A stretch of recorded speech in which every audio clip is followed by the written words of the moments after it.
Are you sure you want to start the stream? Yes, I am sure I want to start the stream. It is time to start the Blitz tournament here. We're going to be, I thought I turned that sound off. We're going to be playing 5+2 Blitz here, casual on lichess. International Master Sladgie, otherwise known as Willie C. or William Pascal, and many other names in between. We are ready to begin here. We're going to be running Sparkle Horse Arena 5+2 Blitz casual because I'm casual and I like it casual. Move 11, what's up? I know this is kind of fast for some of the people who like the classical time controls, but I try to kind of keep a balance between the longer 7-minute and the 5-minute. Alligator says, funny, I'm currently reading the book. Oh, you're reading, okay, the Kotab book. Well, Think Like a Grandmaster, right? I mean, this is like probably one of the greatest 10 books of chess education ever written. Kotab wrote some other books, but Think Like a Grandmaster, it's the best of the bunch, and he's really famous for that. He was a strong player and a theoretician. Yeah, I like the book too. You know, the tree of analysis stuff is a little bit tough to digest, and it's maybe not that practical, but still, it's absolutely essential reading for any serious chess player. I'm just glad it's not a Susan Polgar quote, because if I got another Susan Polgar quote, I would just like turn off the tournament and like start a new one or something. So we got a respectable Kotov quote. He actually thought of that himself.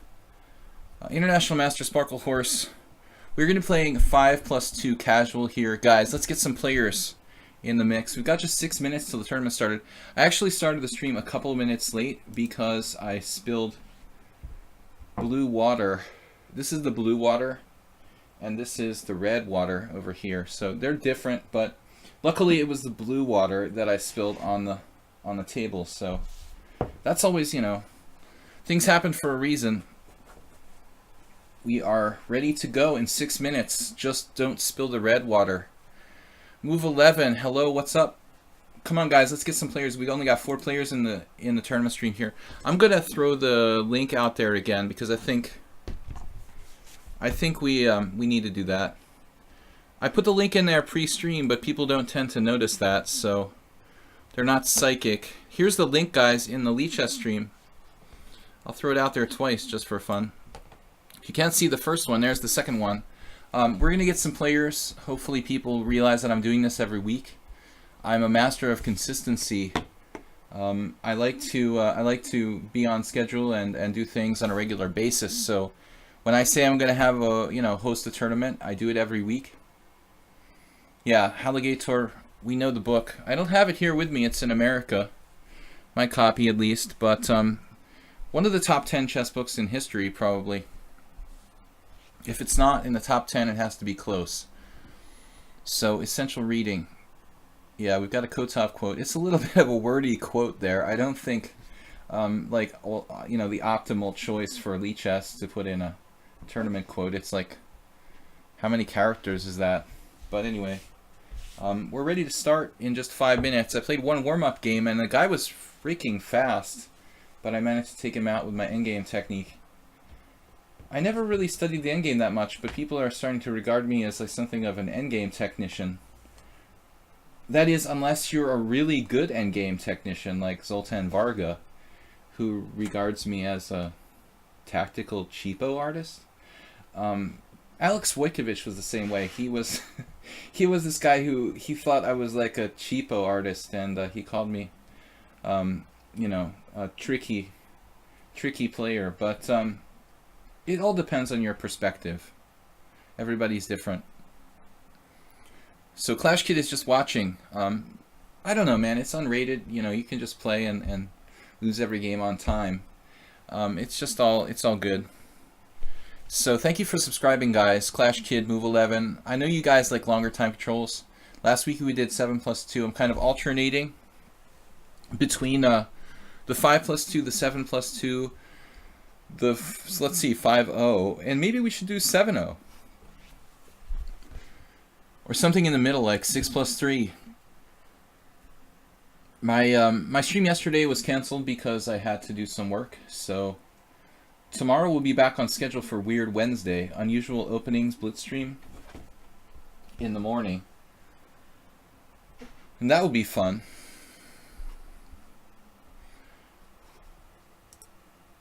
Wondering about my Thursday subscriber stream. Last week the attendance was terrible. There was like 1 billion chess streamers. For some reason Thursday night is like chess night.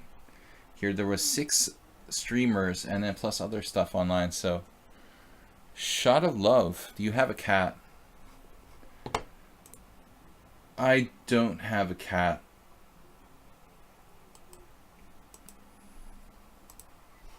Do not have a cat. Why are you setting me up for here? Why are you asking if I have a cat? All right. Do I have hairs on my shirt or something? Like what? Anyways, I like cats though. I like animals in general. Cats are cool. My handle, the Sladgie, is actually named after my ex-dog, who's no longer with us. So I'm an animal lover. I look like I'm petting a cat. I'm petting the table. I was like, what? I'm petting the table where the water like spilled out. Blue water and red water today. Yeah, no, I'm petting the table. Trying to get the excess water off the side of the table where I spilled my glass before the stream started. But you have very good perception of close call there. It was close to petting a cat. We're going to get started at 1.52. I'm expecting to play Mr. Alligator. Halligator. Tough player. We've got Knight moves Cormoran. Cormoran sometimes comes late. He's on time today with a very low rating. He's like sandbagging, so he gets easier pairings. Angel Gab, Nefedov, Not Bob, Master John, Atomic, Soud, and we've got other players on the way. Blue Water Protocol. Guys, we have 2 kinds of water. I just want to remind you, there's the red water and the blue water. And the important thing is not to spill the red water, because the red water is more important than the blue water. The blue water is not as dangerous. The red water stands for fire water, and it is very dangerous. You do not want to spill it on the table. The blue water, less dangerous. However dangerous to my laptop, I do not want to spill that on the laptop. And then there's beer, which is basically a chaser. Okay. Anyway, guys, good luck. We're going to be starting here in like 57 seconds. 5 plus 2, it is going to be fun. 2 hours, casual tournament. Take a break if you want to. Monkey pushing wood. Haven't seen him in a while. But once again, we've got the Kotov quote, the wordy Kotov quote. All right, I've got to get ready to play. I played one warm-up game, and it went well. I've got the endgame technique of God. I'm a little tongue-tied because I did 2 videos today. And The Matrix, God. I watched The Matrix. It was like when it came out forever ago. Blue water is like, yeah, the toilet cleaner in the toilet water. Alright, let's anyway get started and off this subject. Thank you, Gladys Troll. 5 plus 2, I'll stream my games and maybe like, you know, we'll take a break at one point. And how did I not play Halligator? He like dropped out at the last possible moment. He's ducking me. Classic duck. Duck move by Halligator, but you know, that's the way it works, man. If that's the rules, that's the way it goes. So those are the rules. If that's the law, then that's the law. You can duck people and it's a good strategy, but Halligator may have just simply had to go somewhere. I hope not, because I was really hoping we'd have a good player. He's a strong player, Master Strength. Knight moves plays d5. This is kind of dubious. We're transferring to Troll's favorite opening, the Marshall defense, after d4. And this is my exact game with with Gladys Satis Troll from my simul the other day. The Encyclopedia of Chess Openings recommends h3. Preventing bishop g4, there's no developing that bishop. This is like basically strategic play against the bishop on c8. We're not going to let you have any kind of fun, and that bishop on c8 will forever be a problem. Take it from someone who plays the Scandinavian with knight f6. So, Mamajarov, well, what opening doesn't the guy play, has actually played this setup. Like, I thought this is interesting. A provocative move. Not that many games in the database with bishop g5. But taking a page from Sammy Reshevsky and the King's Indian, we're basically trying to induce black to weaken his king side. Rather than like the normal bishop e3, you'll find a lot of games with like bishop e3. Bishop g5 is an attempt to kind of induce black to play like h6 or f6 or some move that destroys his king side voluntarily. It's my own invention. One day I was just playing this position. Believe it or not, I've probably played this position like 20 times. And despite the fact that it's pretty random. And bishop g5 just, well, I thought, well, you know what? It's probably not a bad move. Nevertheless, we should probably develop the king side at some point. Guys, we're streaming on lichess and Twitch. International Master William Pascal from Budapest, Hungary. My Twitch account is Sladgie. Please check it out.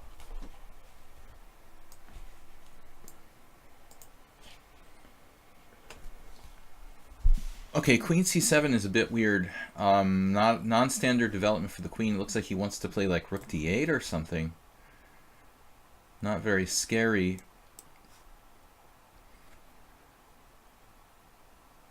Perhaps I should have taken the time to play like queen d2, queen e3, and get off the d file, but I'm so unafraid of rook d8. May actually weaken his king side. Honestly, guys, the way for black to play these positions, as Mamedyarov will tell you, is like f5. It's scary, it looks insane.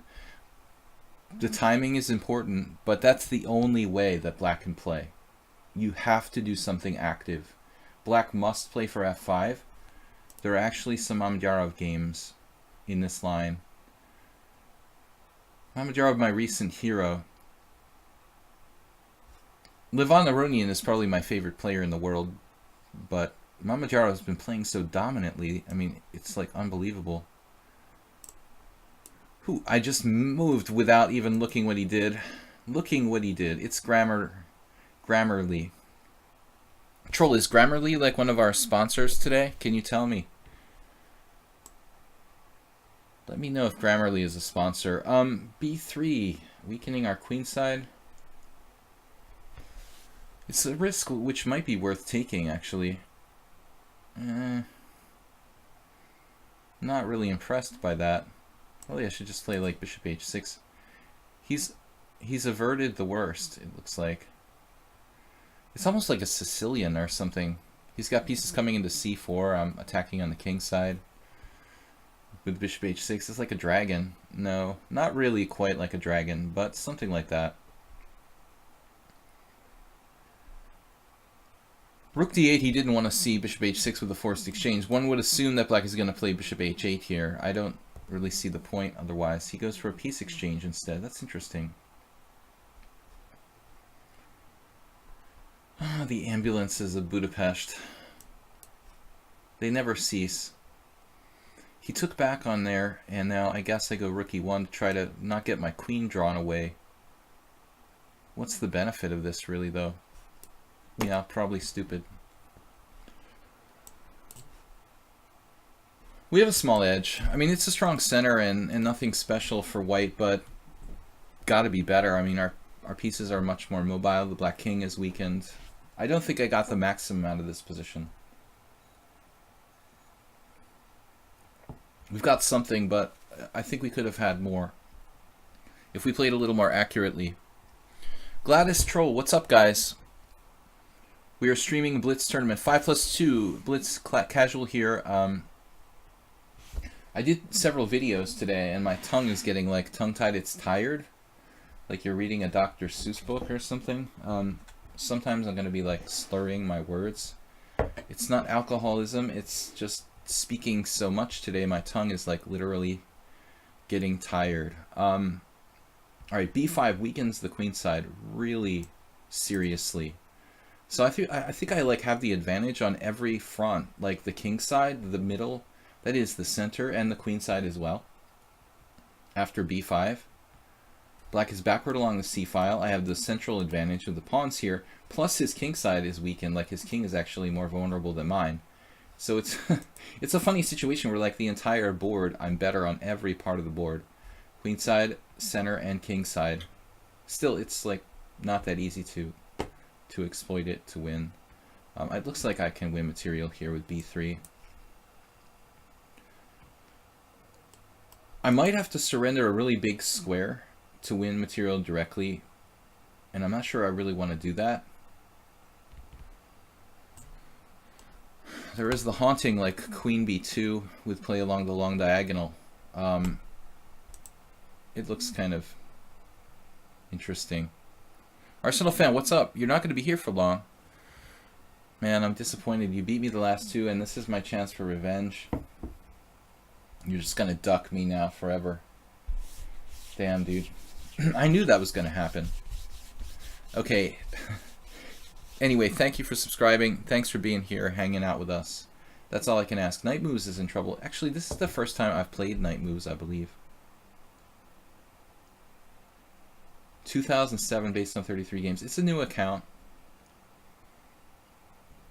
Black is in a lot of trouble. I thought that knight d6 is his only move. e5 would surrender the d5 square. e5, knight f5, knight takes b5.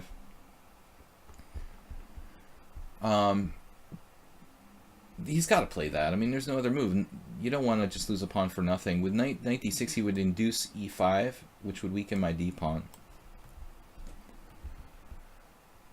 I think he's just going to lose on time. World Loser has joined us. Now, knight takes a5 looks like it's just a sort of straight-up pawn loss. I mean, at least with knight d6, he would induce some weaknesses. But this way, he's just down a pawn for nothing, basically. We go home, and everything's cool. Everything's protected. We have the ultimate pawn center. He's got a bad knight. Let's develop another piece. Actually, e5 is not bad, but that again, it's like inflexible to play e5. This is 5+2, so it's not game over because he's down 13 seconds. I mean, I need to play good chess. You can't bank on the time win in increment chess. Very important concept. We're gonna go kingside. Ooh. He was prepared for that, it appears. But he does surrender another square. Is it worth it? Yeah. It looks like he's like an increment junkie or something. He got down to like 13 seconds and he started moving faster. Like he likes the increment.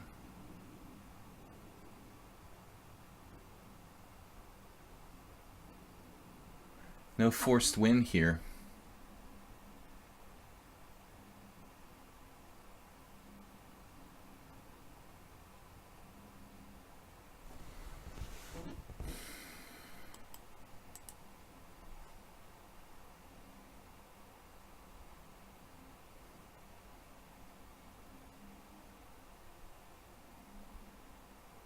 Not so easy. You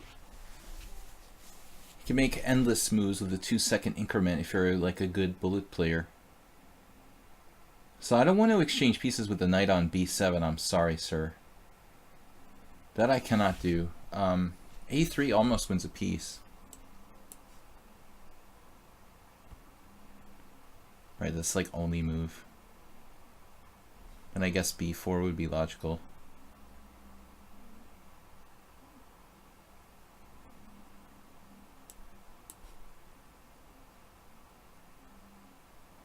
Some sort of blitz junkie. He's not going to lose on time ever.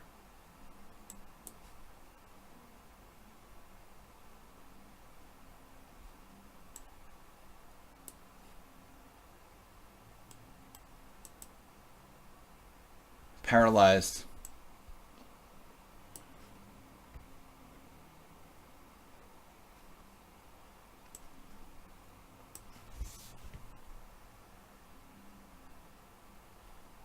Now he's toast now. Obviously. That's a rook.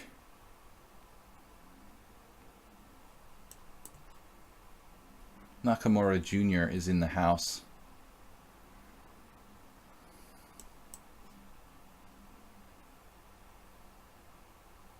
This reminds me of someone else I played recently.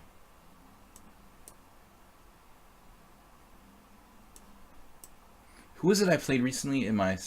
was it my simul that wouldn't resign? Like, ever? Is that Night Moves? Yeah, it's like the same person. Who was that? We played someone the other day who just, like, wouldn't resign. Night Moves is very similar to that player. This could not end well for black. Just keep taking the space. It's like, you're hurting us both by doing this. It's an arena tournament where, like, we're supposed to accumulate points. So actually, not resigning is a very dumb thing to do. Like, King Crusher would, like, resign instantly in your situation, Night Moves.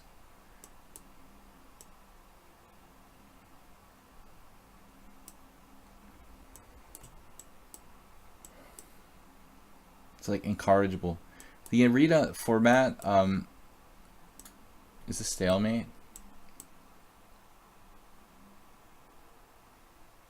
Now he's gonna, like, not resign with, like, 30 seconds left. That's sportsmanlike. With mate in 2. Alright. Good idea. I guess he's only playing one game. Okay, that's cool. Glideson, what's up? Anybody fond of Vladimir Sorokin?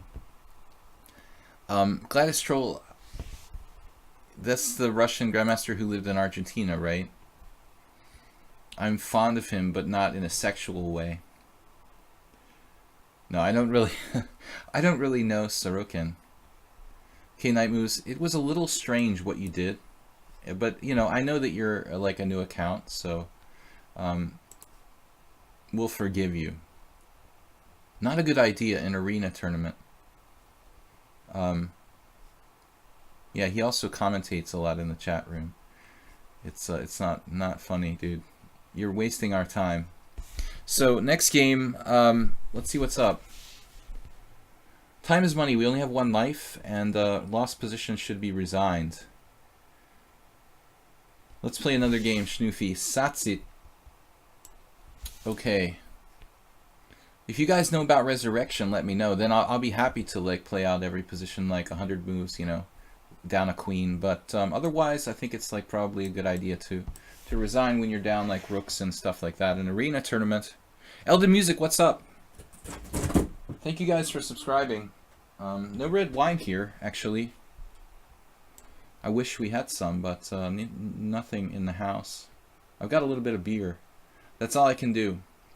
Satsit played e6, and actually, there was a game Huangtang Trong played in this position. I think she did like pawn takes pawn, g6. Insanely looking line against somebody. Yeah, Satsit, how did you know that? You just listened to me, or you read my mind, or she got crushed or had a bad position against a strong player. She's the #1 woman in Hungary. She's actually from Vietnam. Queen d4 like looks like it wins by force. Does it win by force? Not quite, unfortunately.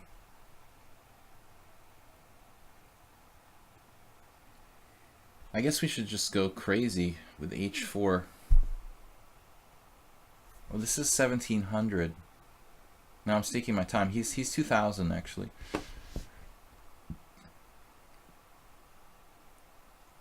To me, looks like an insanely dubious line for black.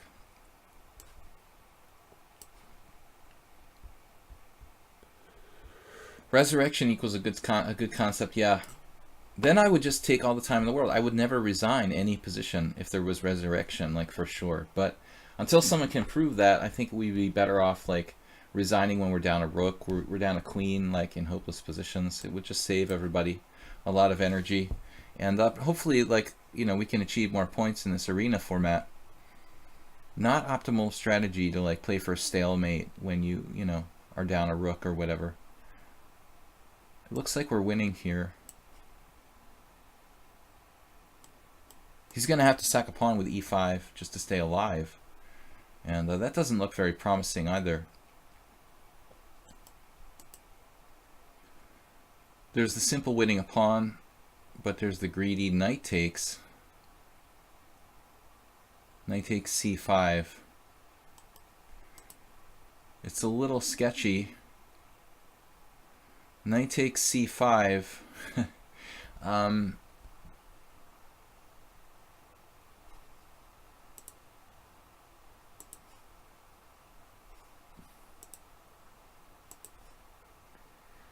Yeah, knight takes e5, c5 is a little bit awkward. I'd have to play queen c3 and then everything would fall apart.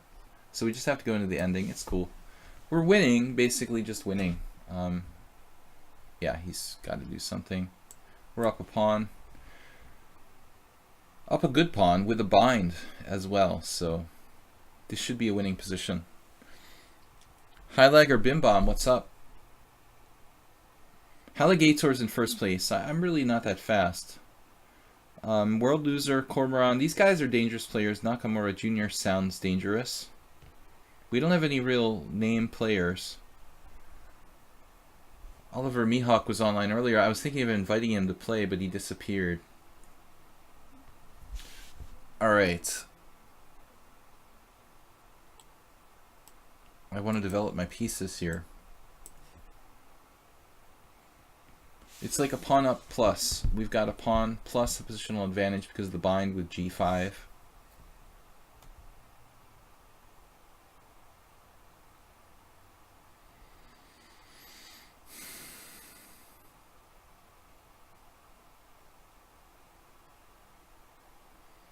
Not really certain the best square. I've got knight d3, knight f3, knight c4. There's a lot to think about there for white as far as knight placement.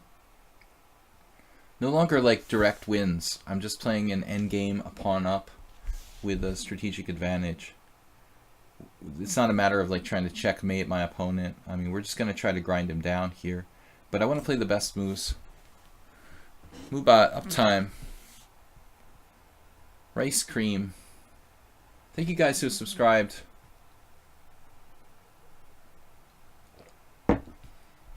Blue Water. I don't really understand that concept, Troll. We've got, okay, knight c6. I think we're going to play f3 to be on the safe side structurally. I've got to be a little bit wary about the pawn on g5. It's not protected by another pawn.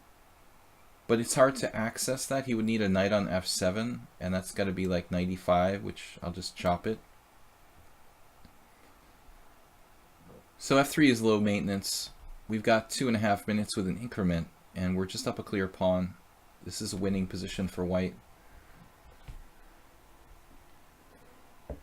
Structural advantage along the h-file, space advantage, pawn plus, safer king, pretty much like everything.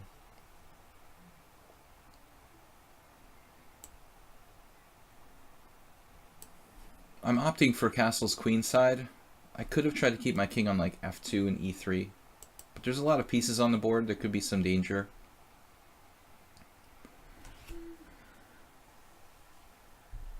Not Bob. I wonder if that's Bob. Now I've got to back up and control the d5 square. Not Bob is definitely Bob. I was thinking it was like Satsit, but it's Sackit. But you gotta like capitalize like the S and capitalize the I if you want it to be Sackit. I mean, sack, S-A-C, is not like a normal word. He's gone for my pawn. Although, you know, it's okay. We've got ways of dealing with the people like that, trying to take our pawns. Everything's harmonious. I'll play f4 if I have to, no problem. Given how much I gain from watching your streams, $5 a month is the bare minimum I could do. Look, man, I was just thinking about this the other day. I mean, I used to play Blitz like 20 years ago in the cafe for like $2 a game. Like, people would literally pay me $2 a game to play Blitz. So you're paying like $5 a month I mean, people paid me $2 a game 20 years ago for blitz, just to play blitz. I mean, that's not a bad deal. $5 a month. All right, we've got rook f8, rook f1, sack it, kind of tenaciously trying to defend here. You can't have everything. I mean, I own d5. I'm not letting him have time to attack g5. I'm preparing g3, f4. Black doesn't have much activity, and he's facing the threat of f4.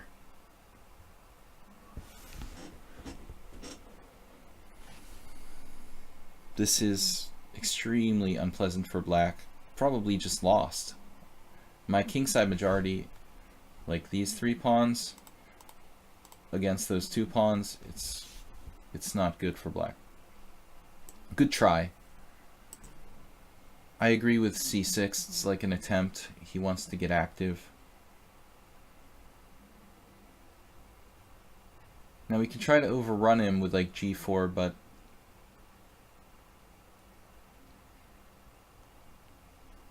I'd rather play it safe. Keep this pawn solidly protected. Shift our focus to the d file. Another backward pawn.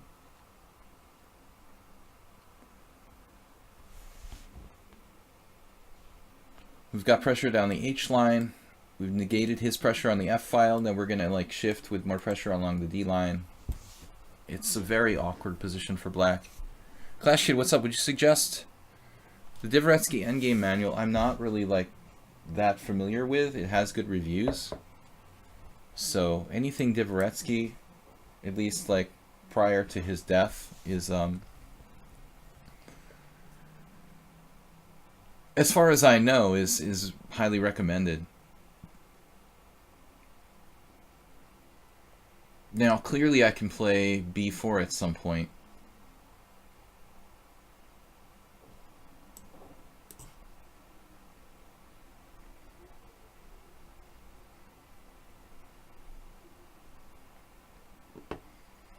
I'm just containing his knight. I don't want to take this knight. I was having a discussion with someone recently about like this kind of situation, and you know, said knight is not a good piece.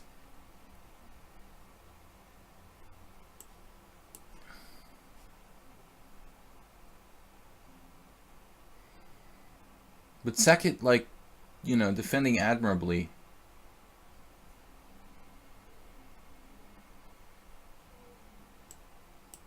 Too much pressure on d6 down the d line. No weaknesses for white. It's like game over. No way to protect. We got good coordination, good structure. It's over. So we'll take another nugget. And that's 2 pawns to the good. For the good guys.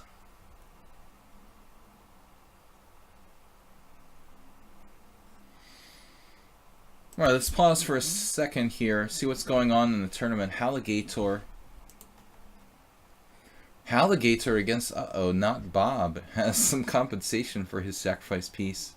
Wow, the Monster King. What is up with Not Bob? Not Bob 1600? He's definitely not Bob.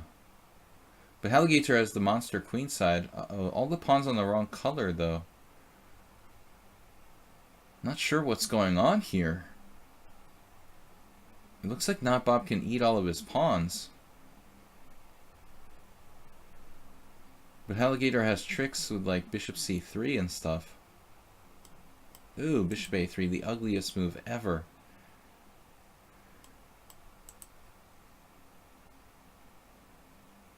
What happened? Oh no, Bob.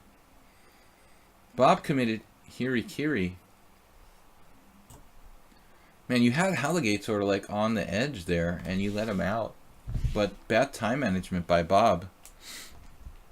You got plenty of time to find the best move, and you're playing like it's not increment. That's a typical problem. I prefer the increment guys to just like be able to talk about the games and what You have a feeling not Bob is Bob. He's about 1800 classical. Yeah, it's definitely Bob from... It's definitely Bob from Twin Peaks. It's like the evil murderer. No, Bob is Bob Sacamano, Jerry Seinfeld's friend from our stream. Oh, I'm playing not Bob now. Perfect. What did he play, like the London system?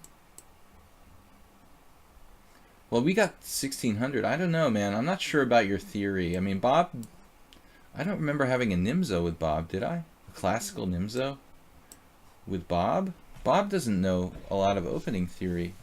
Queen C2 Nimzo is like really kind of a theoretical guy's line. I'm not sure that not Bob is really like Bob. Maybe. But it's just a theory. It's just the obvious answer, Arsenal fan, and I'm not sure. A3.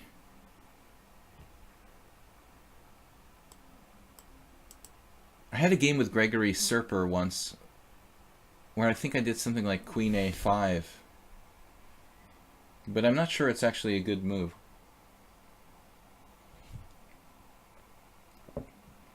He could sack the exchange. Like Queen A5, A takes B, Queen takes A1, and take on C5 with a massive bind for the exchange. That's right out of like Rouser tactic book. All right. So this is like, I'm gonna just play positional chess. It's basically a sameish Nimzo where he's played Queen C2, which is not a normal move. I did have this once before. I don't remember who it was against.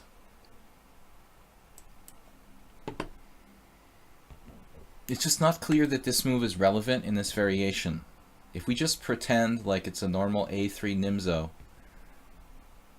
I don't know, Bob feels too theoretical to be our Bob.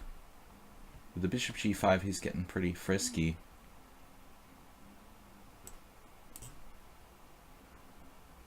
And also fast. I think it's a different Bob. He said he's not Bob, so why do you think he's Bob? Come on, guys, just 33 viewers for the viewer tournament today. Last week I think we had 100. We got to pick it up here. Okay, I'm gonna play h6.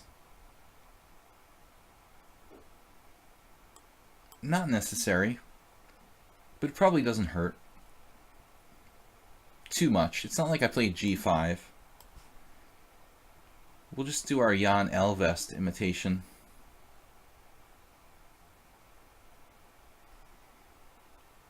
We don't castle and put our knight on a5. The ultra extreme anti-Samish Nimzo. Sans castling. Where is Jan today?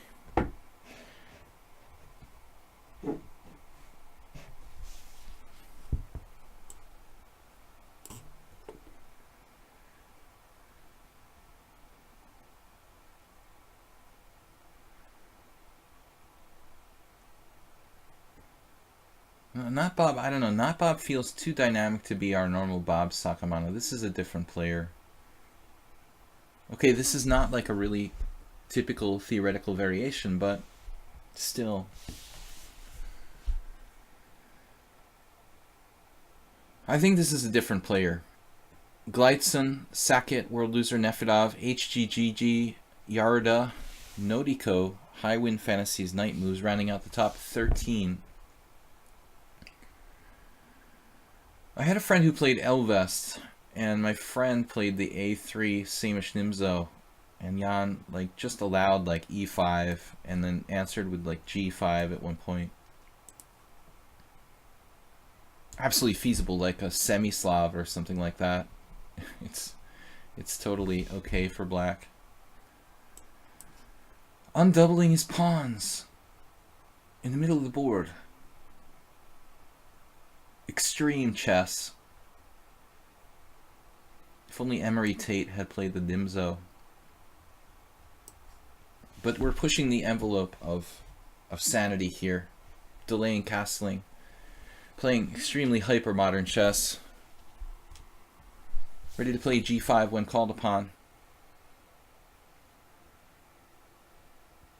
E5, well, we've got some tactical possibilities. But mostly we're playing g5, I guess. That's already obvious.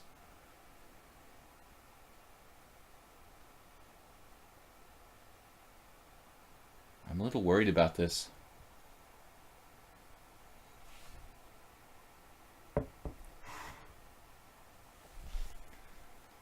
Have I gone too far?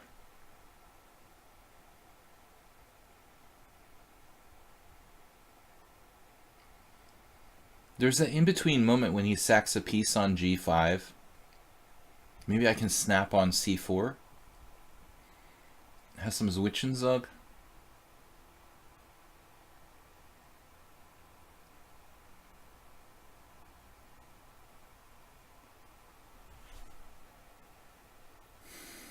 I'm a little concerned about that. I mean, really scared me. It really scared me, Bob. Like e5, g5, knight takes g5, h takes g5, bishop takes g5. I'm a little frightened about that position, to be honest with you. Not Bob. I think it's very possible that you missed your best possibility there.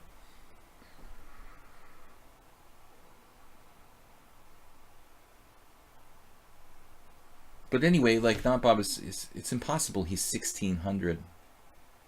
Okay, it's like a totally new account. No, he's got 500 games. I'm always saying this, but it feels like people who are like way stronger than their ratings play impossibly well.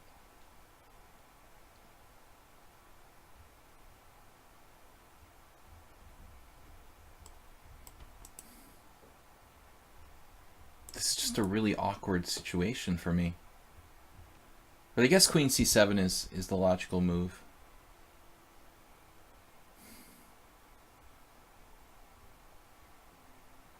I guess queen c6. I go here. If bishop g3, queen c6, d5, e takes d. E takes d, knight takes d5.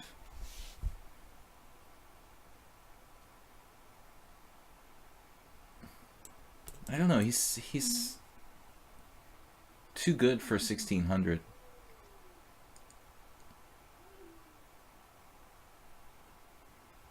That could get like really dangerous for me. But after 97, he's left with no development, and I'm ready to just castle. Goodbye. I'm out of here. Maybe the critical question is like, well, e5, knight h5, I can just trade off his bg3. Actually, that's not so simple. It looks like e5 is the strongest move for white. And then I have to be extremely careful. e5, knight h5, knight e4, knight b7, only move, with a very unclear position.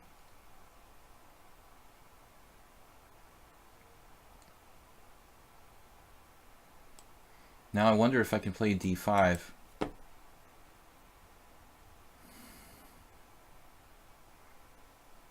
I don't really have a better suggestion. This is crazy. 1600. Damn, dude. That's a hell of a rating. French defense now.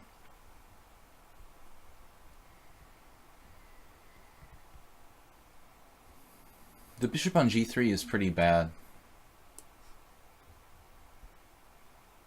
This is a bad piece. I played the white side of the Semi-Slav Moscow variation, and that piece is sometimes like, what am I doing? You know, like, I have nowhere to go.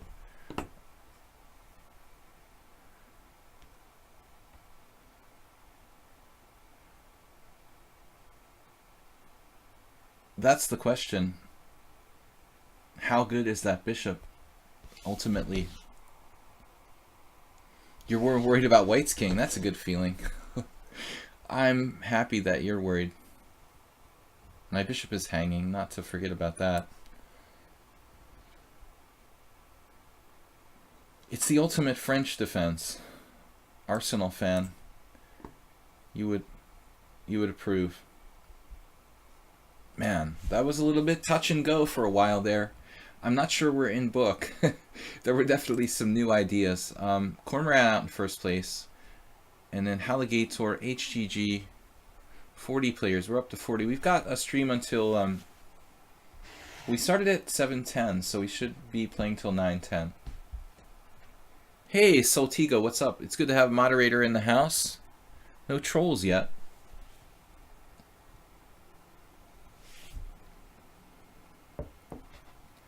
Halligator's internet went down when he had 10 seconds. That's always good. I had horrible internet problems today. It was basically like less than half normal speed for much of the day, but better now, fortunately. Welcome, guys. So Cormoran in first. I'm in second, not Bob.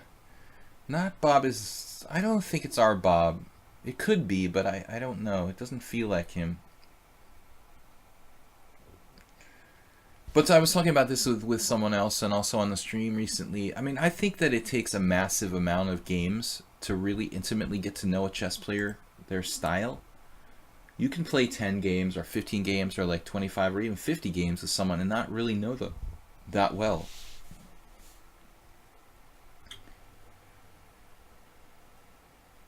Morales is here. Eldon Music. We've got a bunch of subscribers. I want to thank you guys for being subscribers.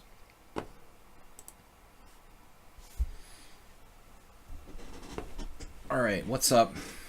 Waiting for the next challenge. Have I played me enough to understand your style? Like Arsenal fan, okay. Good question. I've played you less than 100 games.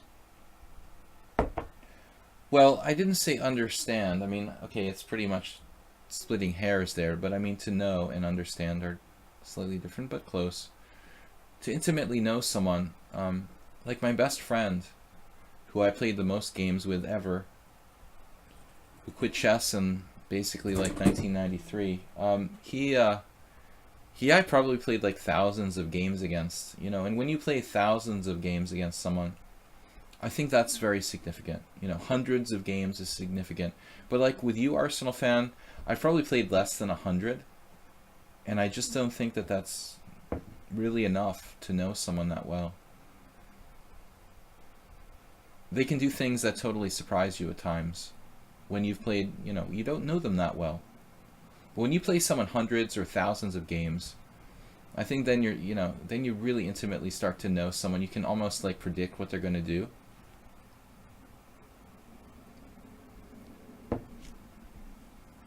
So what's up? We are, well, we're watching, let's watch Cormoran for a minute. Am I still in the tournament here?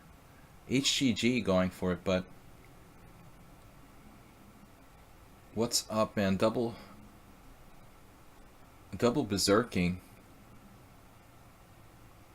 But HGG is pretty tough. He's also underrated.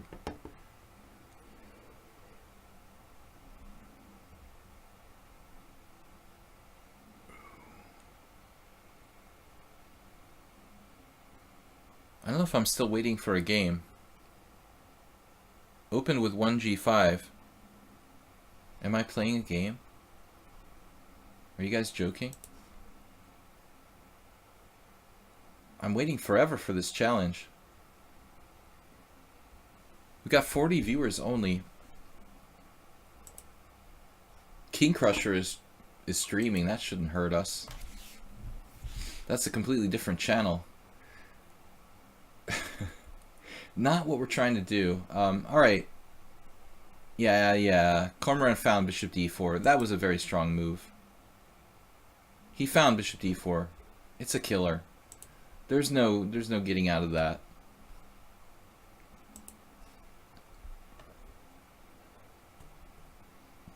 Well, Cormoran is extremely underrated at 2008. He's basically sandbagging to make his rating lower so that he gets better pairings in tournaments here. Maybe King Crusher does the same thing.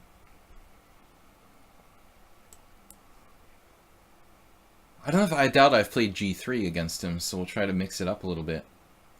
Although I play a lot of setups based on G3. He's not 2008, he's much stronger than that. Maybe he berserked too much in the last week or two. He says he's doing no such thing. Well, maybe it's not intentional sandbagging. It's playing too many berserk games where you're being sandbagged by the system. But there's no way you're 2008. That's like absurd. Lichess 2008.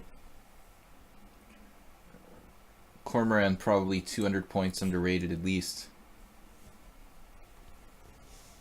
Tilt. The tilt is something else. I'm familiar with tilt.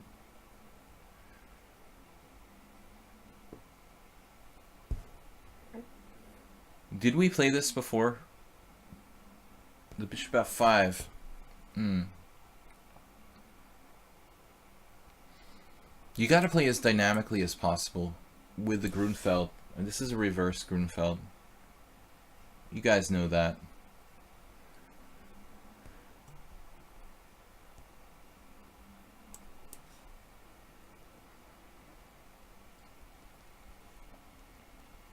No, this is new opening.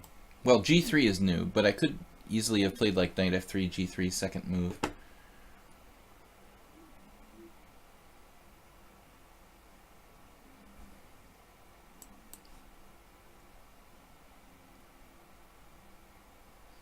The more tilt you have, the better. Better for me. I'm really in the clouds. I don't know if it's better to play like d takes c or c takes d, but I think I have to release the tension here.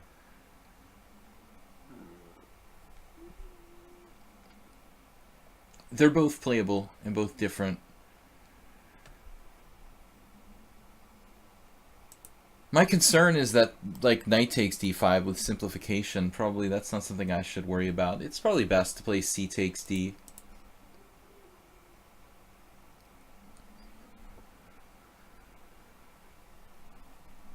This is very similar to a regular bishop f4 Grunfeld now. But I think the extra tempo makes a big difference. In this position, yeah, g3 can transpose to a lot of stuff.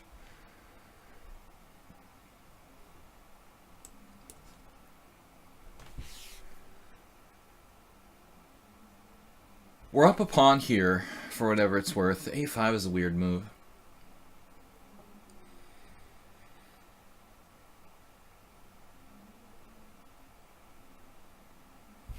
I guess a3, and I'm ready to play knight a4 if need be. This is pretty weird. I mean, we also have b4. I guess he made a mistake. I don't know, I was expecting like rook c8, but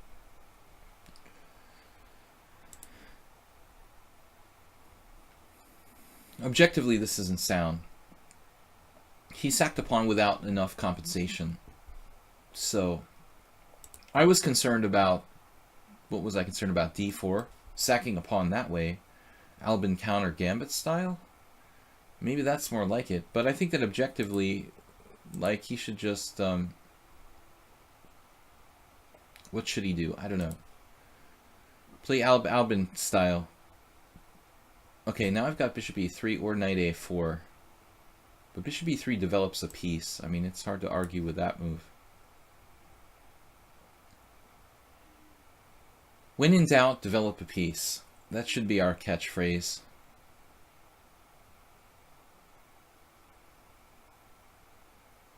Cormoran with massive control of the e5 square, but the rest of it is like shot. He is fast, so we have to be quick. Quick thinking.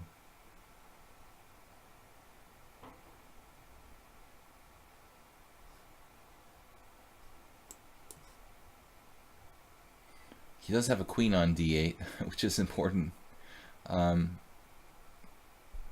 very good control of the e5 square.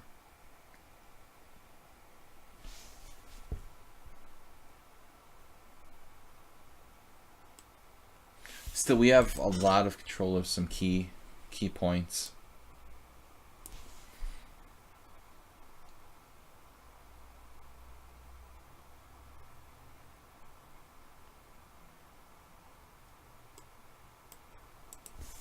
I like to open up my bishop on g2. Knight d4. Knight takes d4, bishop takes d4, bishop takes d4. Unfortunately, he'll take on c5 there. So it's not so easy.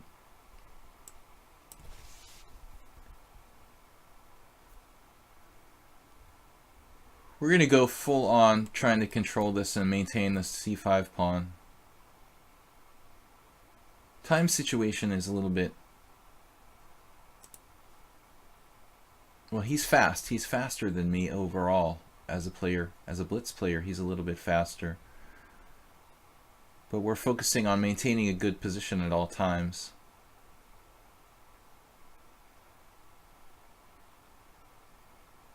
I don't want to get a bad position. I'd rather take the time and not get a bad position in the first time, in the first place.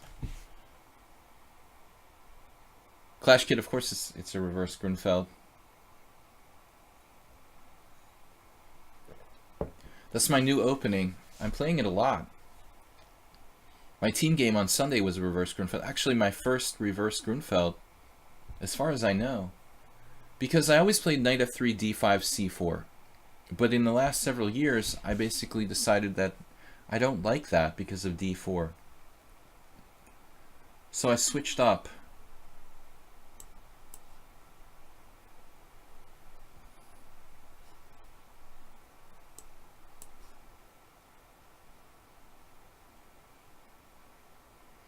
It's a hell of a Catalan bishop, you got to admit. We've got an extra pawn and control of the open file. Fundamentally, this is massively in white's favor.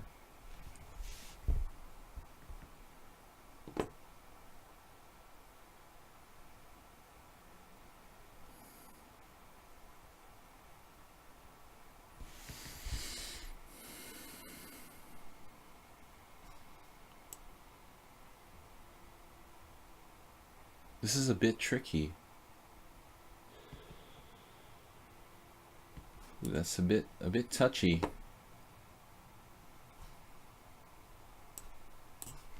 All right, I don't mind trading queens.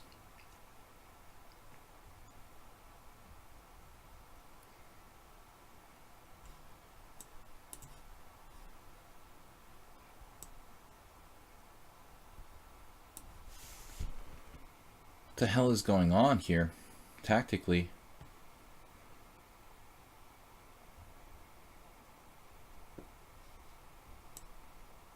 I hate to block my bishop, but the threat of bishop c2.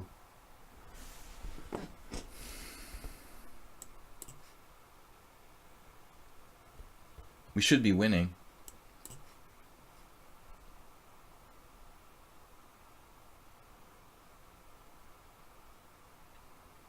We're up 2 pawns. And 2 pawns is more than 1 pawn, it's 2 pawns.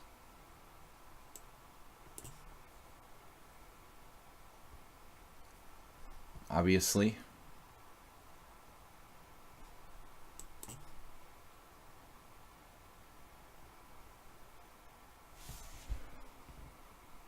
Wow, another.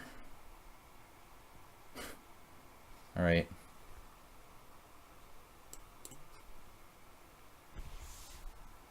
F6 trying to break free.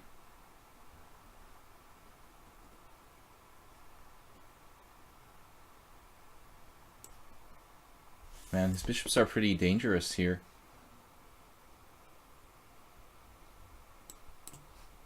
Oh no.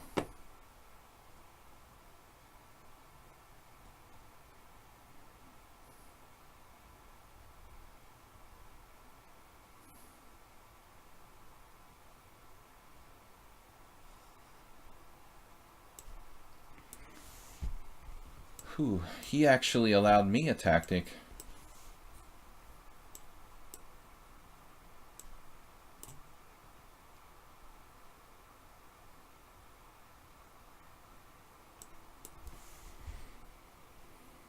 Wow, that is a hell of a move to find.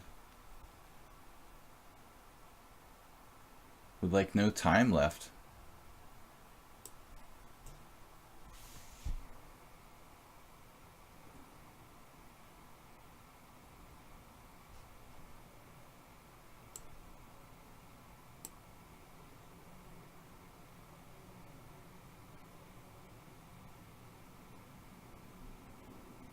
Tactically, he's like awesome.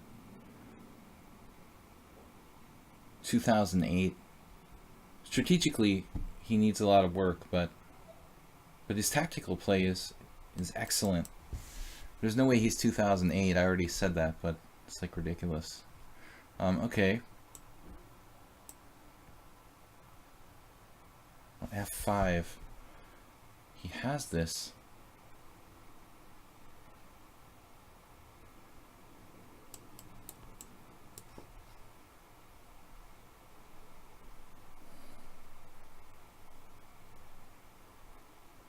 To find that intermezzo with like no time left is almost impossible.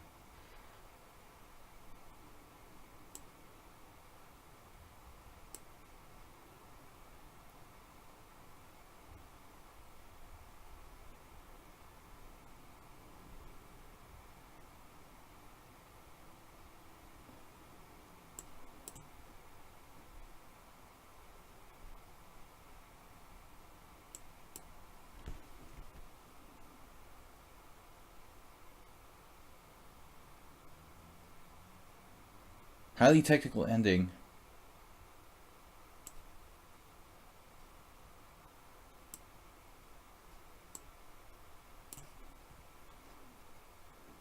Oh.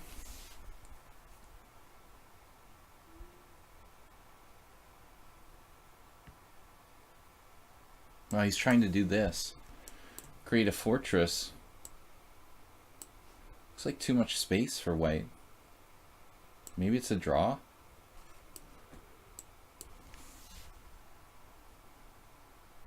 I guess I went the wrong way with my king. Wow, what a move.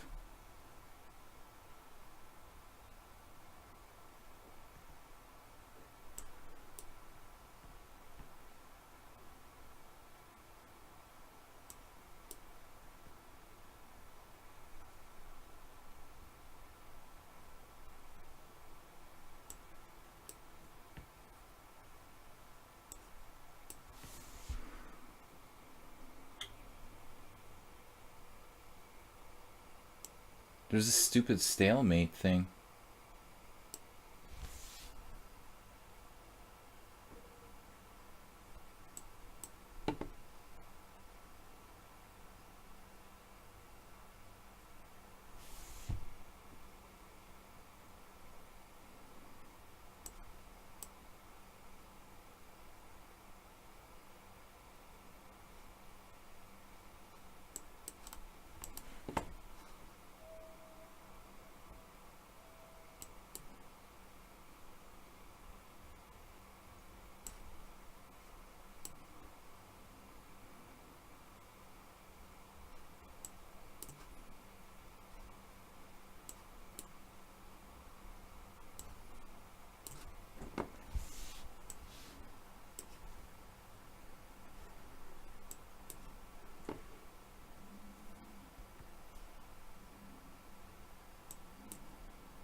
How can anybody defend that well with no time left?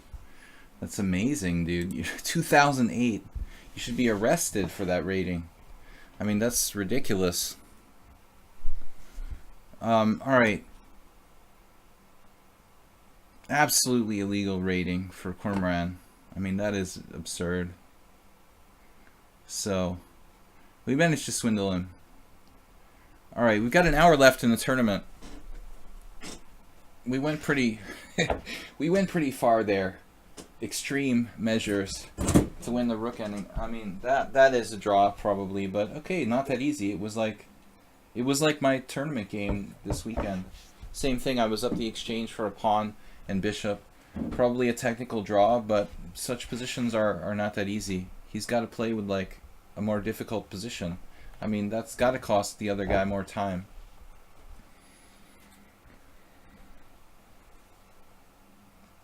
you've got to defend accurately. Of course, it should be a draw, but I should be able to make enough problems to make him have to make a mistake.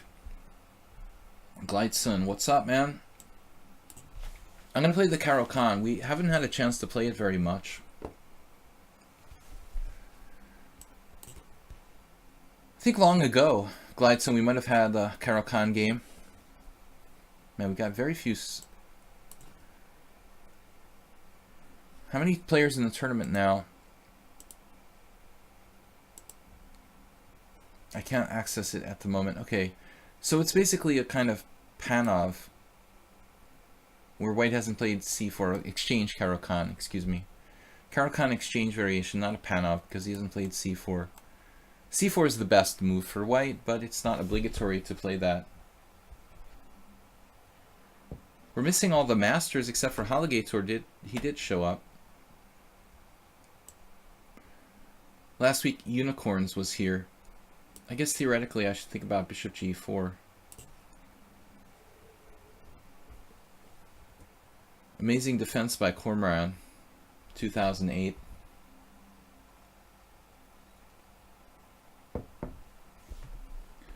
So h3. I'm going to play bishop h5. I'm not going to give up my bishop.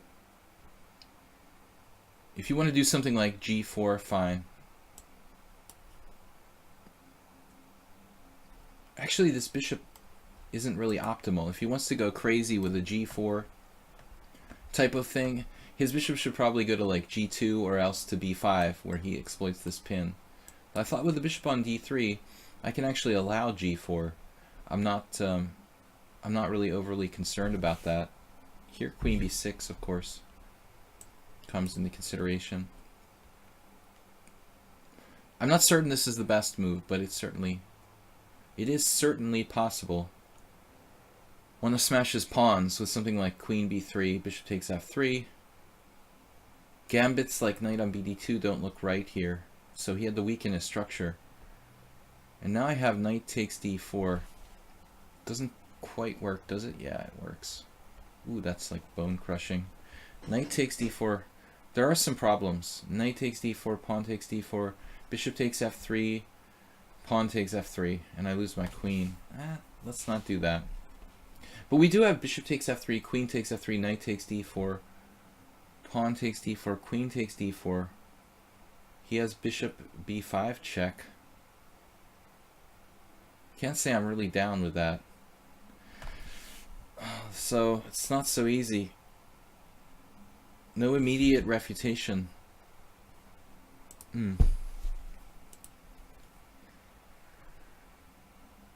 That bishop b5 check at the end is going to make my life very difficult.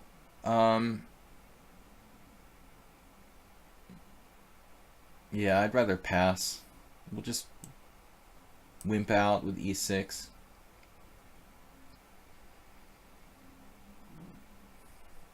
I guess there's no tactical refutation, huh?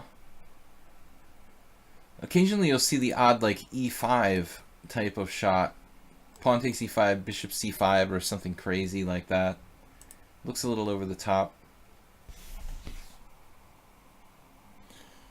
3-0 rated. Well, I would think that Cormoran, you would be good at 3-0 rated. I mean, you're quite fast and fairly strong. You should be 2200 playing pure 3-0 rated. At least. You know, you could probably push 23. No tactics, we just have to play. My queen is actually not that well placed on b6 in this type of position. I induced the weakness b3, that's all I really achieved. Once I get enough developed, I mean, maybe even this move I should have been considering, like lobbing a knight in on d4. But my development is still pretty slow here.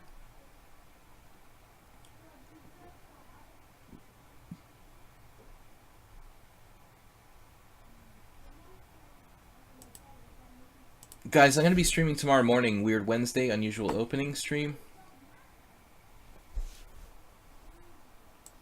No more tactics for us. And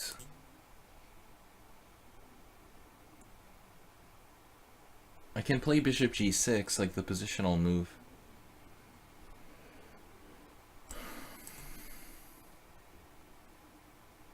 I've seen some nasty stuff with like bishop takes h7 sometimes. Here it doesn't work. g4, bishop g6.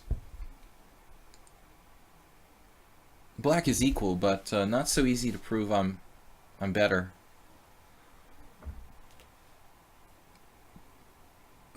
Clash Kid 99. Well, I mean, you know, the only way to get better is to practice. If you want to get better at blitz, you have to play blitz. I don't really advocate bullet, you know, but I do advocate blitz. You don't need to play bullet chess to become a grandmaster. I mean, that was proved 100 years ago. But blitz is definitely helpful.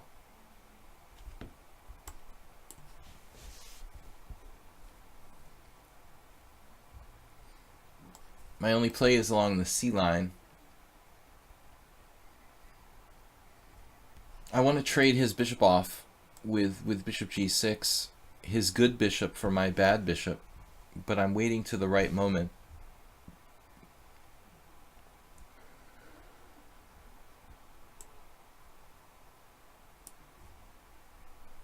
a4 is kind of a weird move. I think he's actually weakening himself on his weaker side, which goes against classical principles. I have seen some strong players do this type of stuff, though, like Win Wok Tronkson. He did something like this against me once in a Trompowski. He tried to play like b4 on the queen side. I mean, it's obviously risky with the backward pawn. If it helps you to control the center, you might be able to get away with it. Like b4, b5, if that enables white to control the e5, the center of the board better, you might be able to get away with this kind of anti-positional play on the queen side. Tronkson is only like almost 2,700 now. I mean, it's nothing special, but I mean, you know, this was a guy who was willing to weaken his queen side in a position where it looks like it was incorrect. There are exceptions. So bishop takes, we got the eventual exchange, and, you know, so white has weakened his queen side. He's got to make up his mind. Is he playing on the king side? Is he playing on the queen side? He's got pawn weaknesses on both sides, pushing the envelope a little. Maybe you can get away with it, but you have to be very, very careful.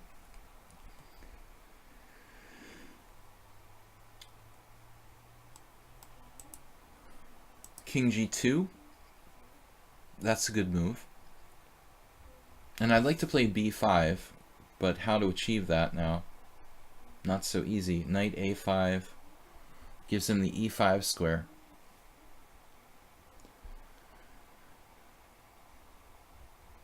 This is always a problem. In the exchange Caro-Kann, the bishop on f4, just mining that diagonal, and I never have a good place. I can't control that stupid diagonal, and I can't play b5. Still, I think that white has a lot of weaknesses here. We're going to go home. We did our job. We induced weaknesses in the white queen side. If I have to, I'll play like bishop d6. At this point, white has a lot of pawn weaknesses. If I have to trade my good bishop for his bad bishop, I think we'll end up in an endgame where I'm still better. Probably that's the best I can do here. Though he does have take knight e5, and probably he's okay. One weakness, but yeah, this is controversial. Maybe I have a better move. Like I was thinking about knight b8, knight bd7, and then knight b6 to try to get to c4. But I don't like bishop g5. I think you should just take and play knight e5. You're trading a good exchange. You're making a good exchange there. Trading a good exchange. I'll teach you some grammar. We take over the diagonal though. You know, that's good for me.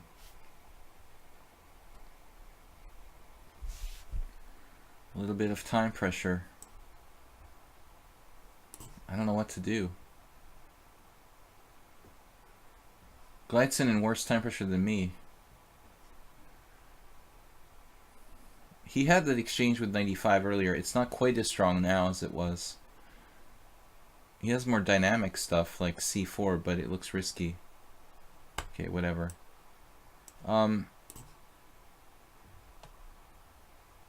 Strategically, there's a weak point on c3. Nothing else really going on here.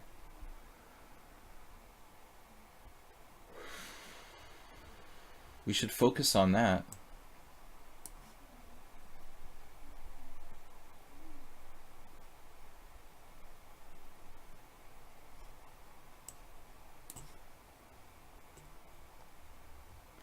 I missed knight takes b4 last move. We're not going to miss it twice. So that's just too much pressure on c1. One rook and the queen on f4 alone was enough. He just lost the exchange.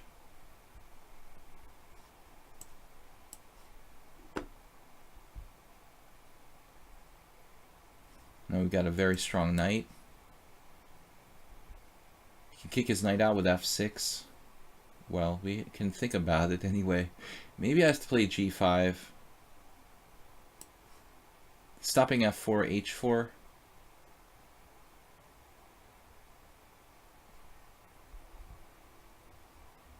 I guess I can trade queens now.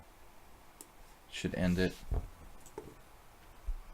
You can't afford to trade queens when you're down the exchange.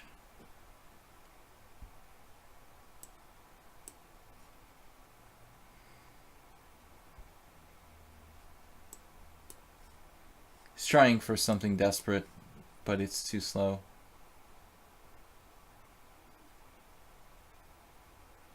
Nice cagey play though.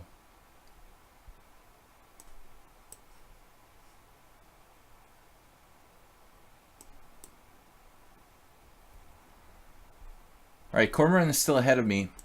We've got, no he's not. Now we're leading. Not as high rated as the usual tournaments are here. Last week we had a lot of players for some reason. Maybe my tournament title was different or something. King Crusher had less turnout. I don't know. Anyway, guys, we're having fun. Good game, Glideson. So I don't want to be allowed to win my tournament 2 weeks in a row. Where are the strong players? Halligator is not dominating this week. World Loser was here, but we lost him. Looks like he's not playing. Alright guys, 50 minutes left.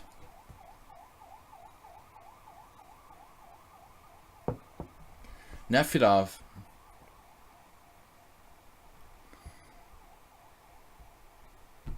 What are we going to do? Our usual. No, Glideson, I think if you just exchange bishops on d6 and then play knight e5, you actually have a quite reasonable game. I did this once against Nefedov. I don't remember what happened.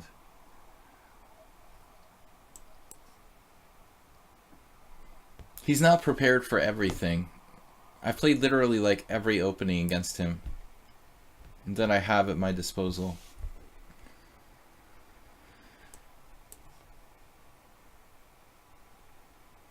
The Alekhines defense, the Pierts, the Scandinavian with knight f6, Sicilian, Rouser, the Accelerated Dragon, Skaveningen, Nimzovich defense, Modern,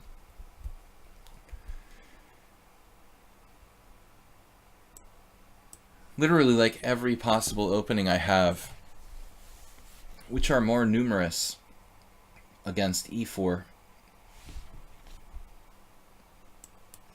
Mainline, Skaveningen, without a4. I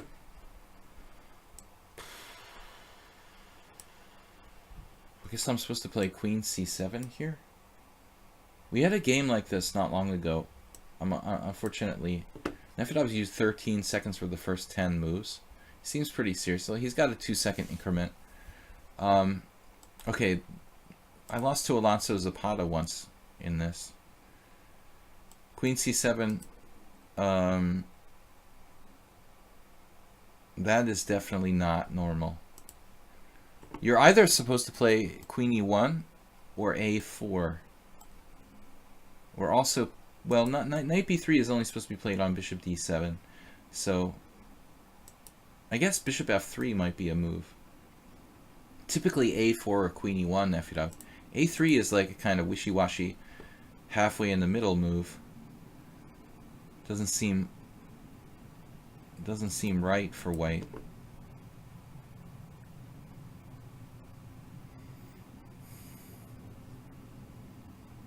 Should I just take on d4? It's been so long since I played this game in Ingen. It's kind of fun. Basically gave it up because of the Curies attack many years ago. Bishop d7 now, then knight b3. Rook e8 might be a good move.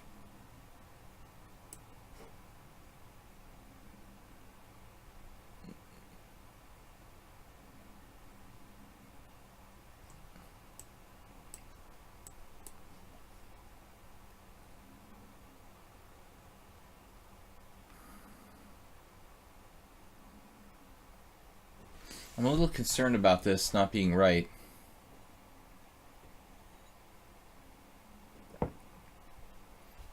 The main line would be f takes e, d takes e, queen g3, bishop c5, rook takes f6,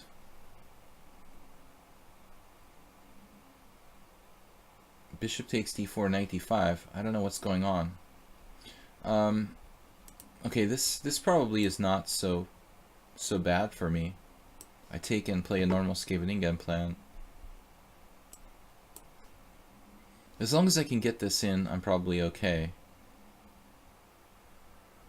Kasparov in the 80s playing the Scheveningen against Karpov. You guys forgot about that. Man, Nefedov has used less than a minute for the whole game. Playing scary, like pro style. 1746, Nefedov, like really? Your rating is 1746. That's a little bit low.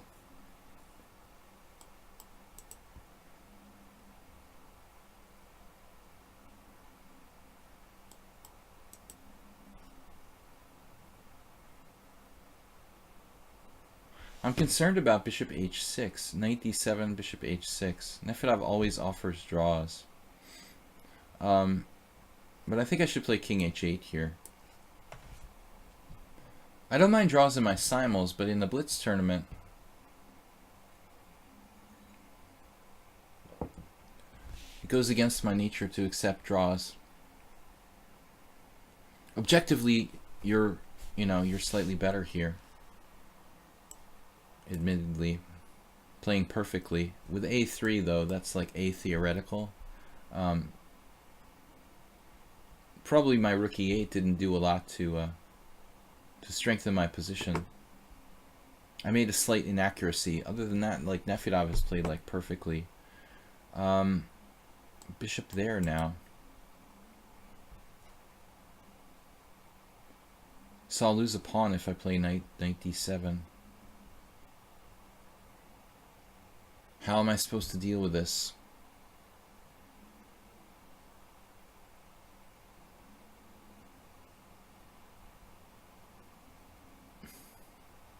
He's playing like perfectly. No time. Knight h5, no.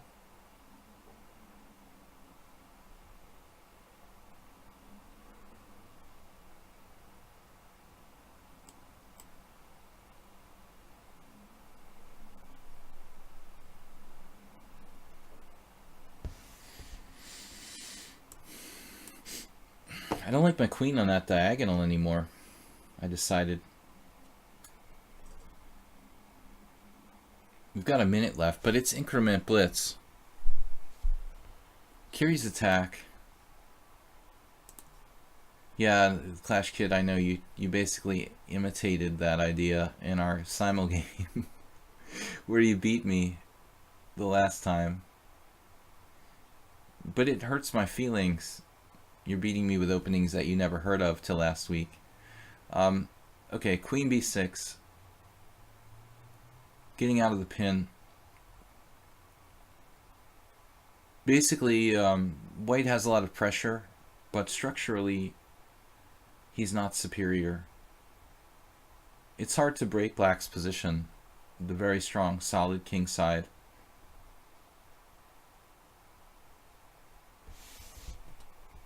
Thank you guys who were subscribers. I really appreciate it. Only 41 viewers today. It was much, much more filled last week. Damn, dude is upping the ante here. Dude being Nefyadov. I think it's time to trade some pieces. God, I hate this move, but what else can we do?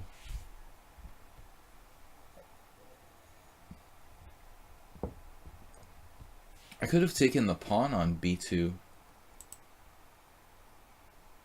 I guess. It's kind of dangerous, but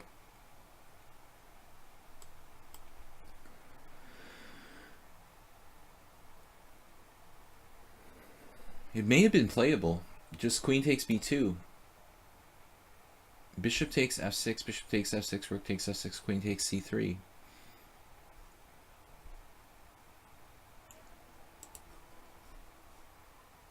Knight g8 is inherently passive, which is probably a bad thing for me. Not really what I want to do.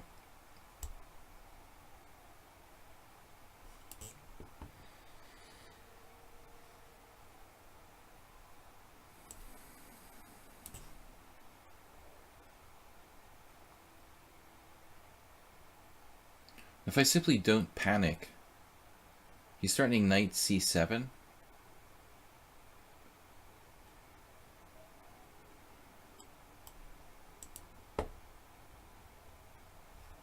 I don't know.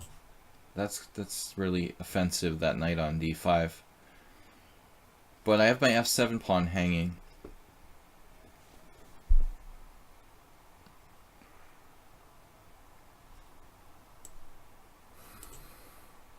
Now I get mated if I play knight f6.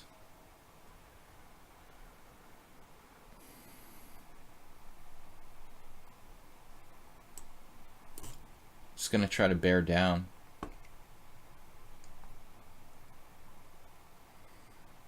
His e4 pawn is hanging. This is a little passive for black, obviously. Not really what I had in mind. Rook f5, queen e7. Nefyadov just dominating. I probably had better, like just taking on b2 would have been better.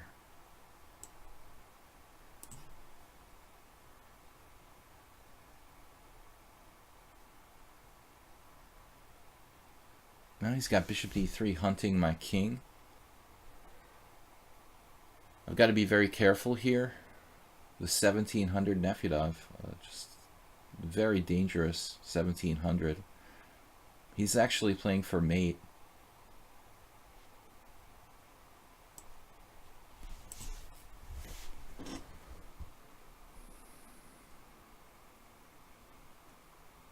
Unfortunately, I have an out here. Queen h6, rook takes, queen h6, e5, queen h6. Actually, g6 might work too.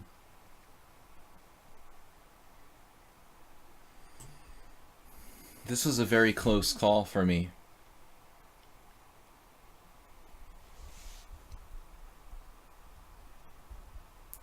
Guys, we have 30 minutes left in the tournament. 39 minutes. Tomorrow I have Blitz and Classical Chess. It's going to be Weird Wednesday, unusual openings.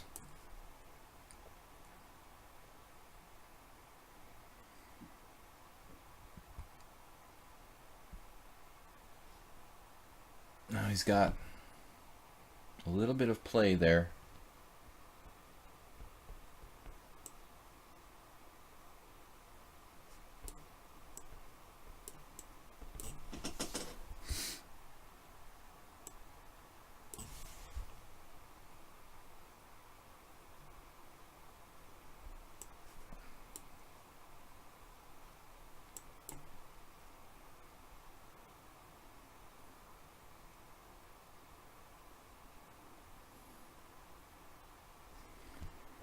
Man, I don't want to see the analysis board of this game.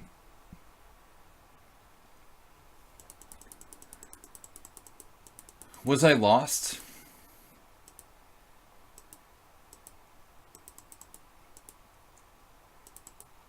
I was just worse, but not lost, it looks like.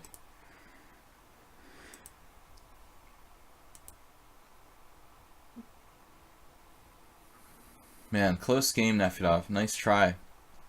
Alright, back to the games. We're in first place. Knight moves. Not Bob and Knight moves are new. Morales, Cormorant, HGG, Nefedov, Monkey Pushing Wood, Halligator, I think, left the tournament, unfortunately. He gets kind of angry if he loses. Knight moves again. What color did I have last time?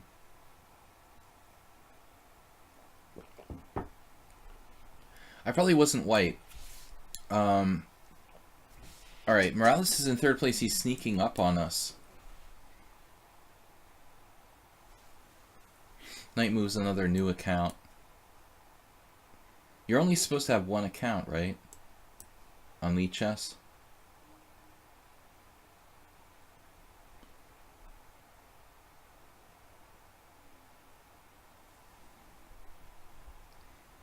Antonio, sorry I had to wait for a game. H3 is really like the professional line against the Gurgenidze here. Better for white. One really good game I annotated in my YouTube channel, Video Chess Training on YouTube, is the game Adams versus Bologan. Here Knight moves is giving up the center a little bit early. I think that's not really considered like good for black to play this way.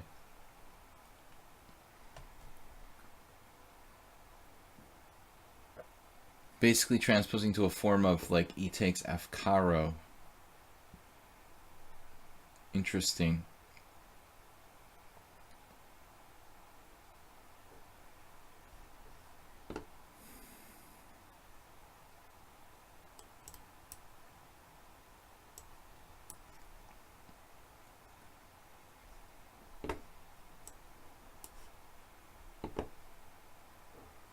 We have a better endgame with a 4-on-3 on the queen side. It's basically similar to the Alekhine's defense. I mean, c3 is a normal idea, but maybe I should just play like for the open file here. The guy's extremely fast. Also, everyone's underrated. But this is a totally new account. We did barely manage to beat this player before. Morales is now tied for me. Wow. Tied for me. This is grammatically correct.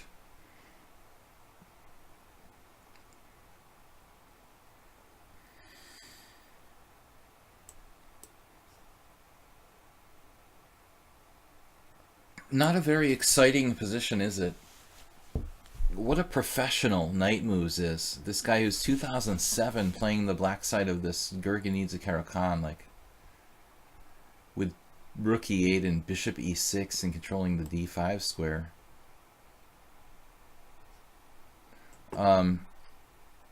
Pretty subtle play, really. I guess we've got like a very, very tiny edge here with white in the endgame.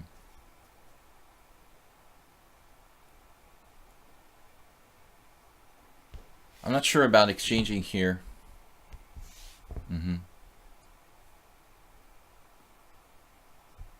Knight moves. The man with multiple accounts. Are you someone else that we've played before on another account? Or you just created your account like today? I wouldn't play with you if it was like a non-tournament stream. I don't like to play like obscure new accounts or people who like have 7 accounts and stuff like that. It's not really cool. Yeah,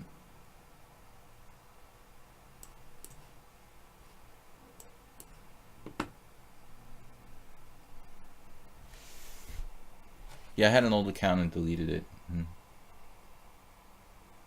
I had 7. I deleted it today. That's what they all say. Oh, you found that.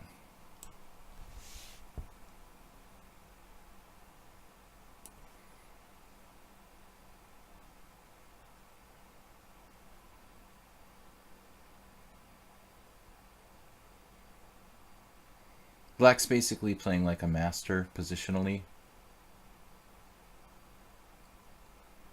I don't have real advantage here. It's probably about equal.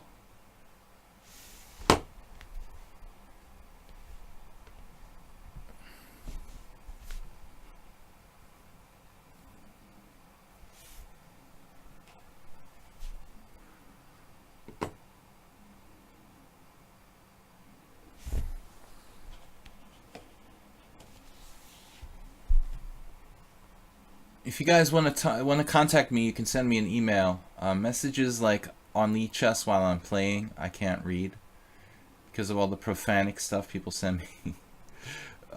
If you want to contact me during the stream, like send me a message on Twitch. Looks like we're just a tiny bit better here. It's really technical.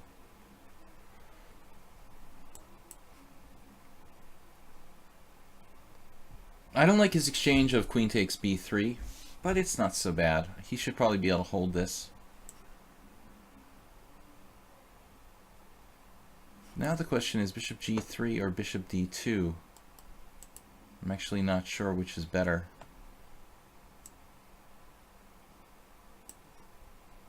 Maybe bishop b2 was better.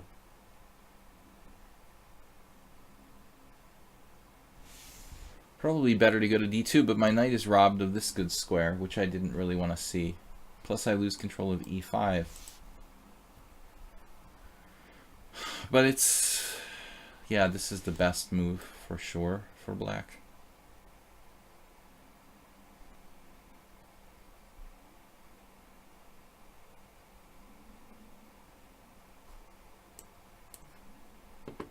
Stopping me from playing knight d2. Activating his bad bishop.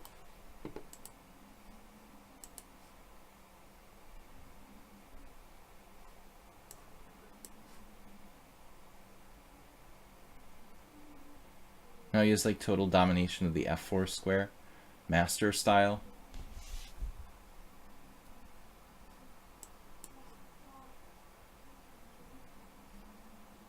Not sure about f5, but it's not a bad move, I guess. Perhaps not the best.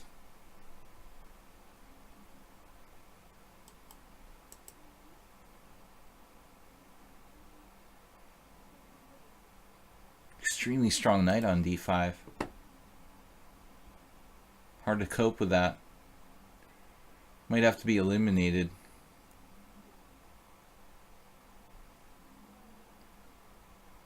So I'm tied with Morales for first place. We have 29 minutes left in the stream.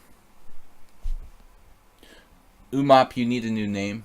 Okay, that's out of control. That name is out of control, dude. I decided to play g5. Change the focus here.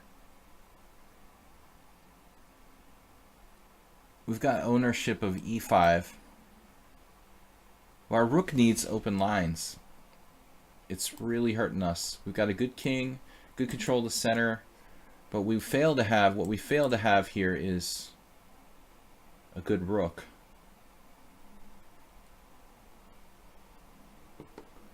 Without a good rook, we really can't win the game. We need everything working, and we only have a knight, king, and rook, and some pawns. If nothing, you know, if not everything is functioning full force, we're not going to have enough. So I think here, close to winning, but I don't see it.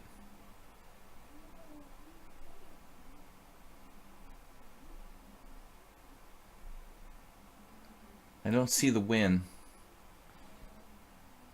We got pressure. We're better, but no win. Black's still hanging on. Strong knight is saving him from the precipice of death.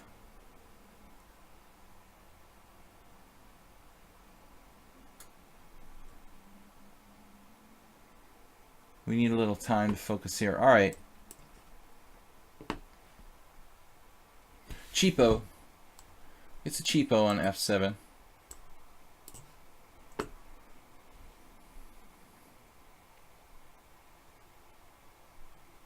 We can put some pressure on his weak points.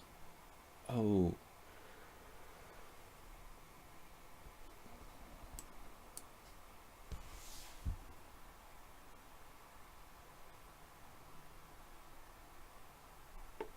I think we got him.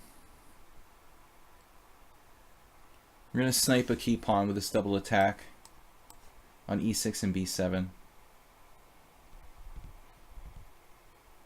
Really, this move shouldn't really change anything. I guess we just play h4.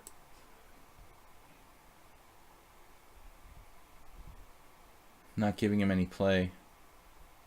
Now he's going nuts. Okay. Very well.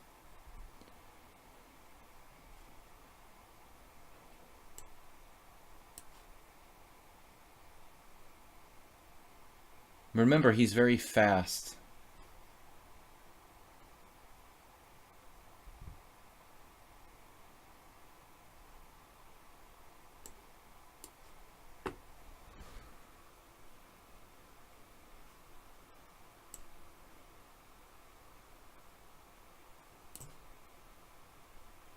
He doesn't get phased by the increment.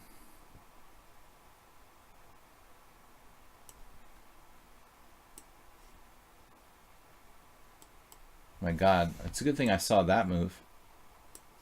Knight h3. Nobody in their right mind would who would put the king on h3 on the side of the board. Like, why didn't I just play knight f4 there? Just trading knights. All right, making this difficult for myself.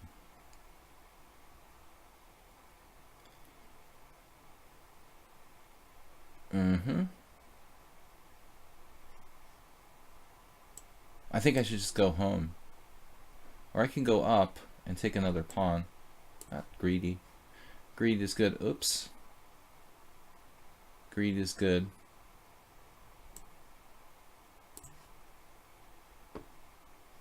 That's alright. We're out here. He's very cagey.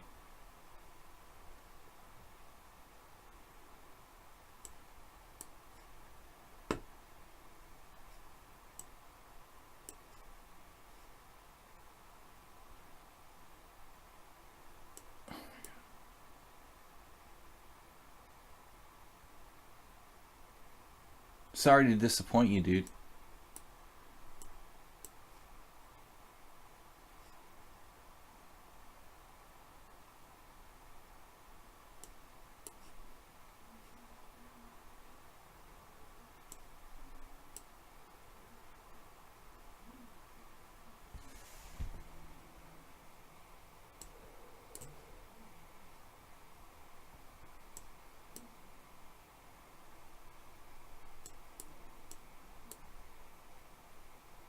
Alright, back to the tournament. That was entertaining. Anyway, we're in first place ahead of Morales. Cormoran, knight moves. Not Bob. Mysterious accounts. Monkey pushing wood. HG, Nefedov, Master John, Halligator, I think, just dropped out. Did Petrosian get a knight trapped on h2 or h3 against Fischer? I don't remember that. I honestly haven't studied all of like Fischer's games and all of Petrosian's games. I mean, just like the famous ones. Now we've got to play Cormoran again. Oh no. Hopefully he dropped out. You know, we just don't have to face another underrated master. Alright, he's maximizing his time. He played d4. I guess he usually plays d4. I like the Trompowsky. I honestly like facing it.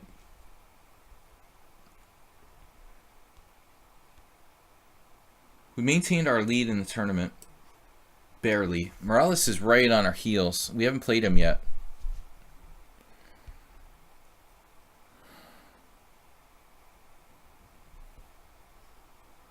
This is what Chernyshov played against me once.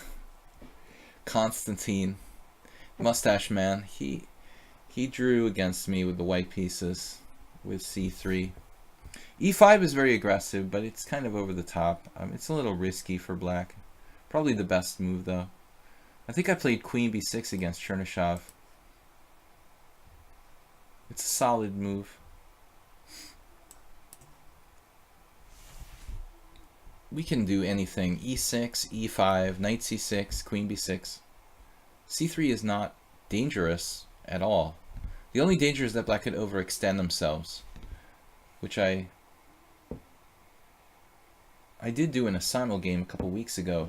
I'm trying to remember who it was against, but in that type of structure, I actually overextended myself. I also had this game with Win Ngoc Tronkson, another game with him. We had number of games, but both those guys played like queen b3 against me, I'm pretty sure. b3 is sort of dubious. It weakens white's structure really heavily. It's not like losing, but it's not good for white.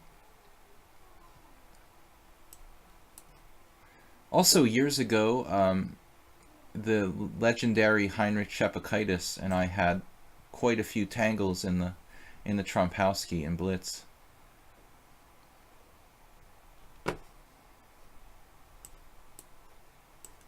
Let's get the bishop outside the pawn chain. It's not the only way to play here. Cormoran is so fast. I don't like bishop d3 very much. He's a little too fast, I guess you could say. But he's just neglecting the pin.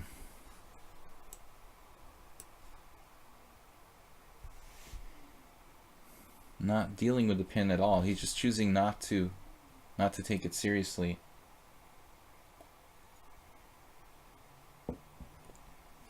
But that seems awkward for white.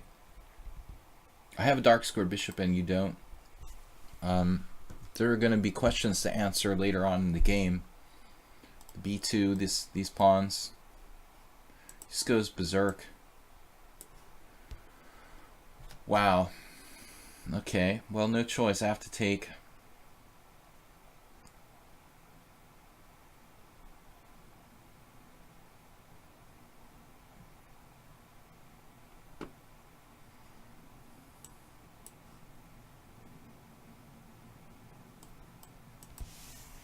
Situation is becoming quite tactical, obviously.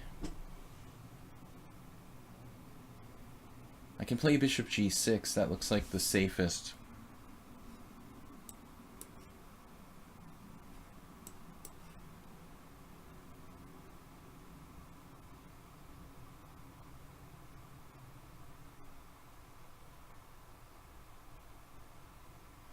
White has a lot of weaknesses in this position.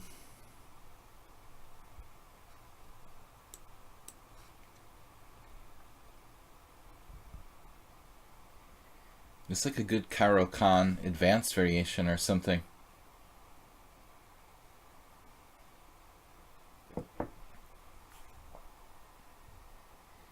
Have I faced King Crusher today? I hope not.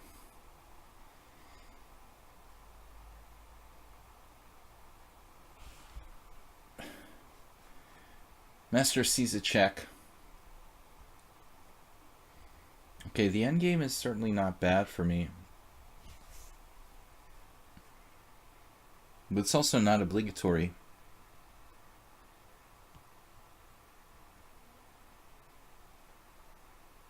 No, I'm not just playing random players. I mean, this is my own tournament. King Crusher didn't play.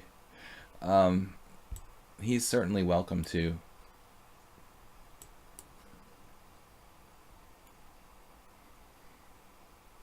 We got the doubled pawns, but white's weaknesses seem to be equally relevant, if not more so.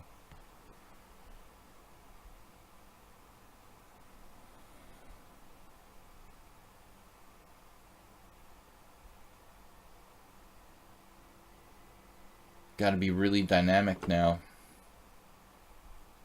A5 is interesting.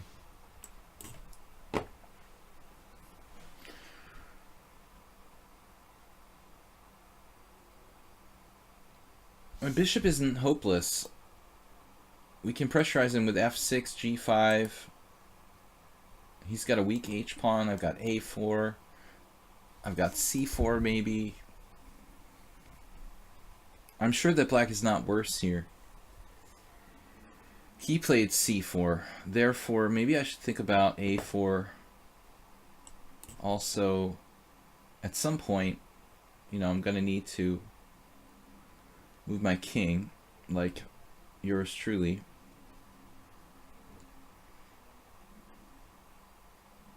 Alright, let's go Caro-Kann. Caro-Kanning.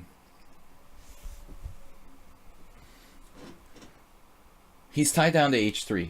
That's a big handicap, you know. In the first glance, it's like, okay, I'll just take the A file and take the B file and get the advantage. But white is super tied down, you know. It's not so simple. He can't just go dropping stuff.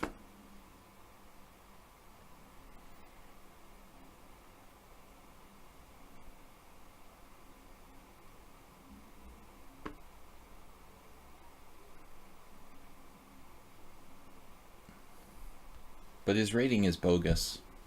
He's not 2008. Yeah, this is an extremely advanced move, tactically and positionally. Allowing himself to have an isolated pawn, but pursuing tactical gains along the 7th rank and stuff. Like 99 out of 100 players would play A takes B there, but he takes with a rook because he's much stronger than 2008.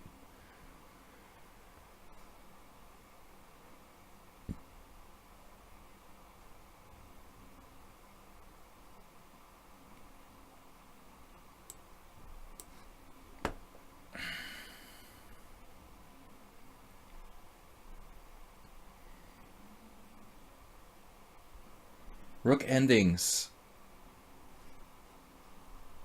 Maybe bishop a5 in some moments. I definitely didn't play this the best. We had much better. But we're combining speed with decent moves. 15 minutes left in the tournament. I'm in first place, Morales second, Cormoran third. Knight moves, HGG, Not Bob, Monkey Pushing Wood, Nefedov, Master John Gleitzson. Aldisto just showed up. It's a little late.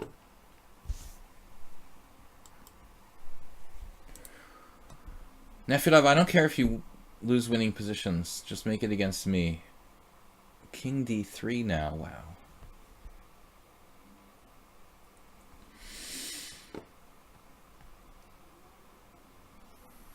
I wanted to bring my king to the center, dude.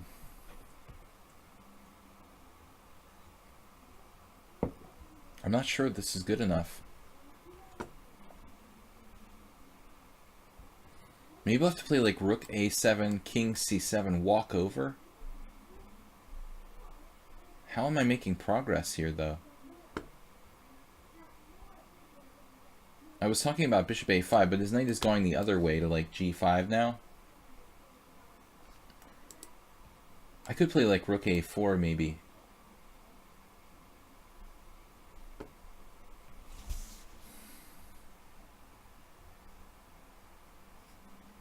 He's actually getting in really bad time pressure here. I think that black is at least equal. This is a weird move, rook h2.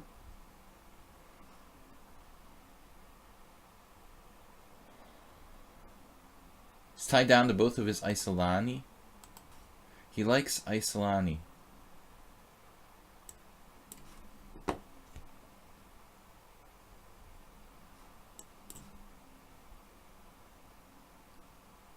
This move doesn't do anything.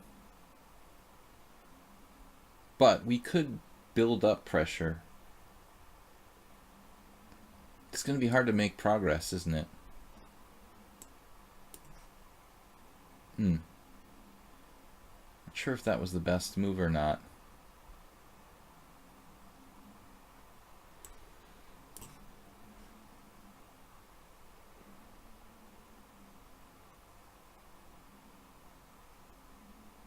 almost have tactics. Takes, check. There. Ooh. Takes, check in there. I like it. The danger of the doubled pawn. Oh, he walked right into it. Now you have to play king c3. Alright, we're leading the tournament. We're going to win our tournament 2 weeks in a row. We're not supposed to do that. Trouts, what's up, man? I'm playing well today. These guys are tough. They're all underrated. Everyone I play is underrated. It's just a built-in excuse. But it's true. Morales underrated. Cormoran underrated. Why is Morales 1855? Okay, in classical he's like 21. Cormoran underrated. Monkey pushing wood. He hasn't played us lately. Night Moves is underrated. HGG is underrated. Not Bob is definitely underrated. Nefudai was underrated. Everyone except for me. Why is that? Yeah, that was an interesting position, Cormoran. An interesting endgame. I feel like you should have been okay there. Guys, this will probably be our last game if it's not like super miniature or something.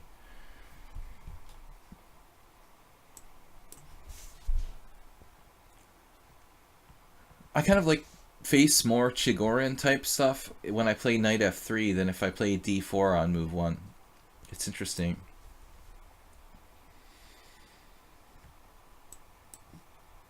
But I always thought there were like really 3 good ways of playing against the Chigorin. The normal lines with knight c3, knight f3, and bishop f4. But I've come to realize that like g3 is like a legitimate system. Knight f3 and g3, basically the Catalan against the Chigorin. Takes on c4. I had a game not so long ago along these lines, something like this. Bishop g5 is interesting. But I think I should just try to regain my pawn with the gain of time. He doesn't have b5 because of knight e5. Now he's lost very valuable time. e4. Bishop b4. Not an answer.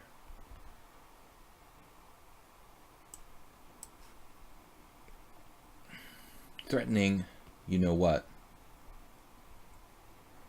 So, I think we're undefeated. Nefudai, you were okay when you offered a draw, but I mean, I just, you know, it's a blitz tournament, it's not a simul. I feel like my obligation is to be true to my nature and play for a win, no matter what. e4, and we're threatening the pawn fork. Black is kind of discombobulated here. I mean, the knight gone back to e7, bishop on d6. Takes on c4 is okay, but I think you just have to suck it up after that. But I don't think you need to take on c4. Like, you're probably better off just castling. But let's say d takes c4. Maybe you can play knight a5 here? I don't know. It looks kind of weird. Maybe you shouldn't put your bishop on d6, monkey.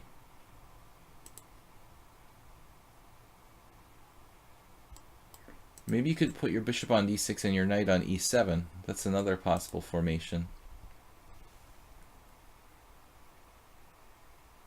Yeah, let's see. If we go back to this position, yeah, well, there's really no choice. I mean, knight f6 is a normal move. c4, castles, whatever. Castles, yeah, it's safer to play bishop e7 than bishop d6, I guess. You don't want to get the pawn fork. That's the problem.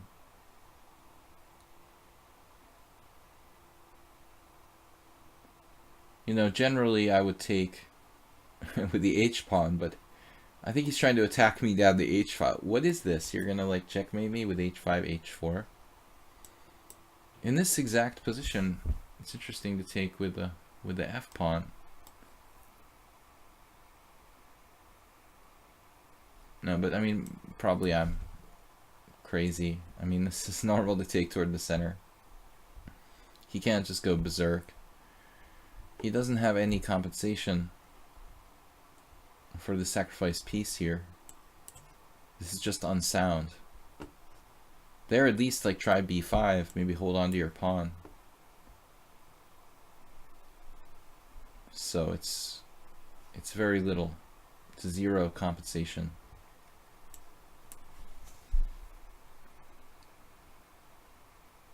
Well, guys, we might have time for one more game.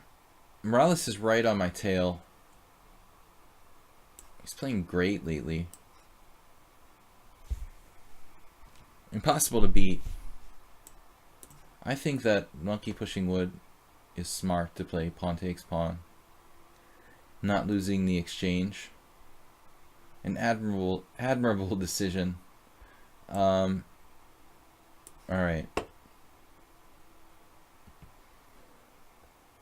Another admirable decision. No way to like put him away immediately. And he's starting h5 because I have to do this. Will we have time for one more game? Probably not. We're lucky we can finish this one in time.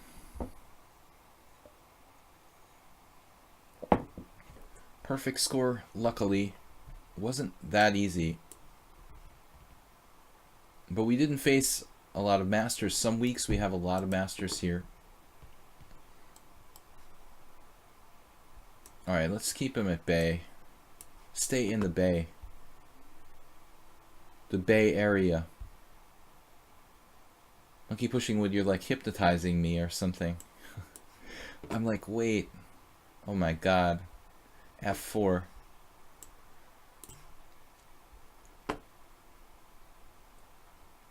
I have big plans for you. We got all of our pieces working. How about you? This one needs a little help. We could go to the F file with the E rook. That's the one piece I can really improve here. But this will end it for the night. It's 9:04. He walked into the knight fork. Theoretically, we have one more game, possibly. Staying ahead of Morales. Cormoran, monkey pushing wood, knight moves, Aldisto, HGG, not Bob, Nefedov, Master John. Guys, I'm gonna be back tomorrow morning.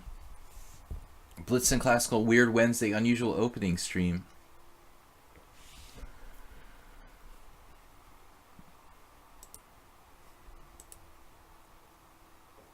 We've got the good streak starter going.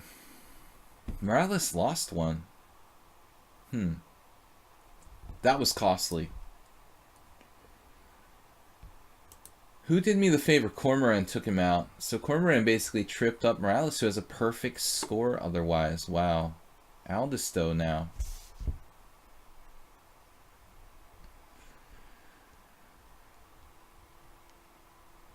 It's been a while since Aldisto and I played close Sicilian. I'm not really in the mood for that. This game probably won't finish in time. Knight f6 is another popular line for black here, but I don't normally play that. I like to play solid against this two knights variation. Fischer, wow, we could take either way here. That's a kind of rare move, isn't it? Like taking on d5, is that normal? Seems pretty lame for white, honestly. You should play the mineral bath variation, which I've been teaching to some of my other special students.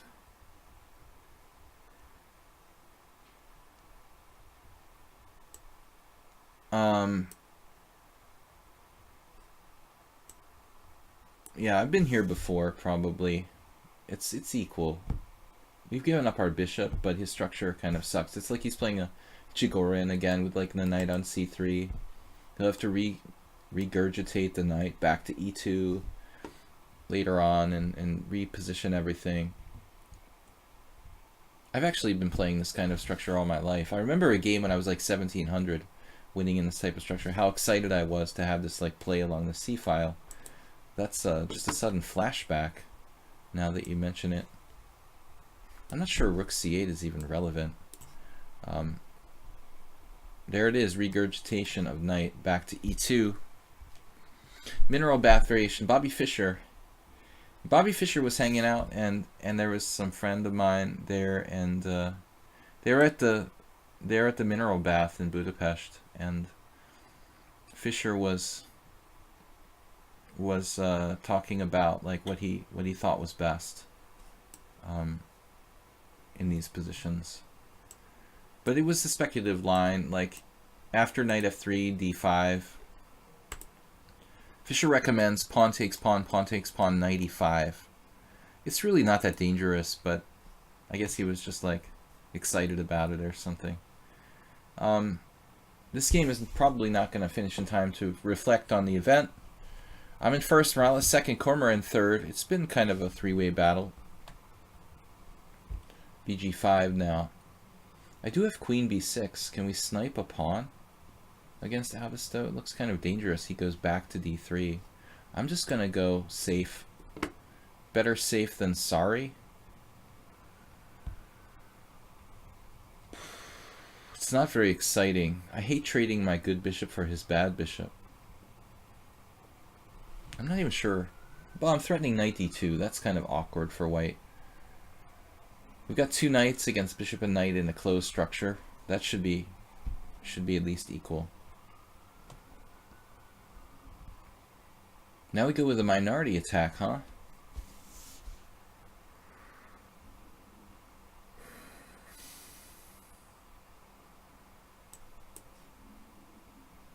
I admit that I'm kind of tired here in the last game. I normally don't like to trade these bishops, but for lack of a better plan. Aldisto's smart. Strategically, though, smart. He's not trading his good b like a lot of beginners would be just like, whoa, my bishop's on b5, I'll just exchange it because it's there, you know. Like, it's not necessary. He's smart. He wants to preserve it.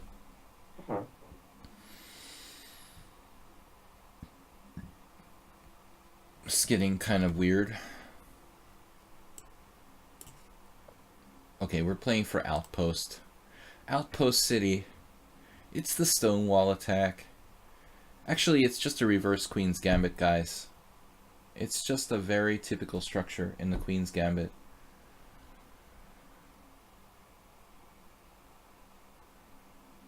But the time is about to be up. So the tournament should finish with me in first, Cormoran second, Morales in third. At the moment, we've got 19 seconds left. Pretty much a three-way show. World Loser and Halligator not really sticking with the field, sticking with the tournament. Aldisto showing up too late to make an effect. World Loser is here. World Loser what? Antonio Morales had one queen less. Should you had resigned, I could have caught.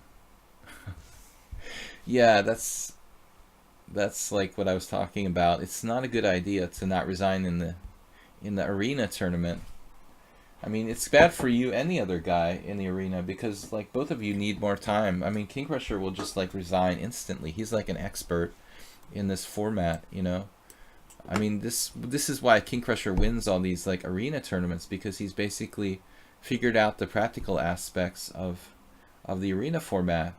I mean, you don't want to sit there like playing on down a queen, you know. I mean, that's stupid. I mean, you're just gonna like waste your time, and the essential point is to try to win as many games as possible. Now he's threatening f3. God damn it. We can transfer the knight. Ouch. God, I love this move. Knight f5. Secret move? Oh no. Maybe it doesn't work. Oh my god. But a6. There's got to be something here. No. Knight f5 doesn't work. He can just save himself. I have a strong knight on e4, but knight f5, pawn takes pawn, knight g3, rook takes rook, rook takes rook. Queen goes somewhere, and then knight takes e4, and white is okay. Aldisto is a genius.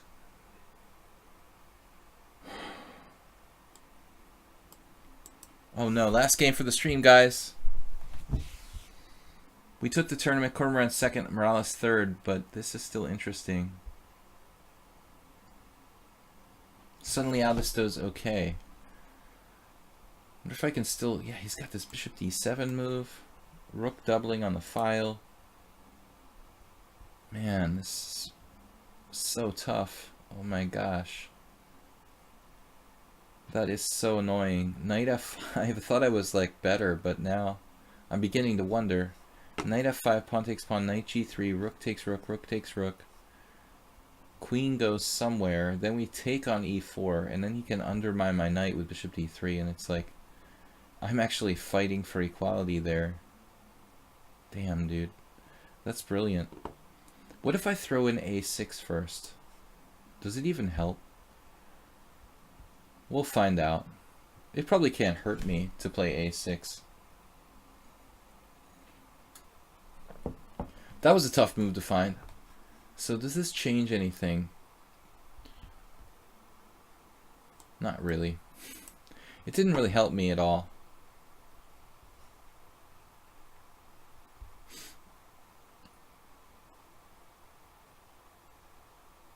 Maybe I should think about e5. Damn.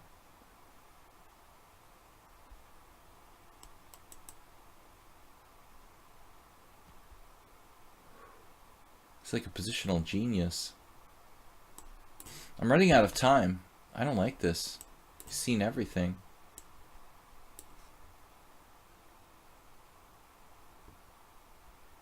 Feels like we should have enough activity to be at least okay here. That's ridiculous. Oh man.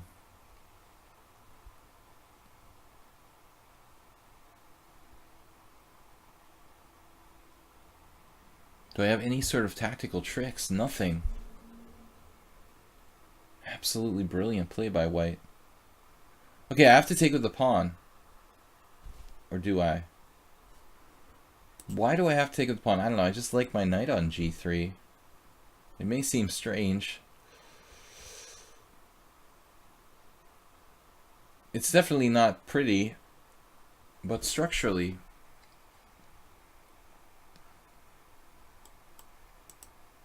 Structurally not good, but dynamically speaking, we have justification. Bishop c2.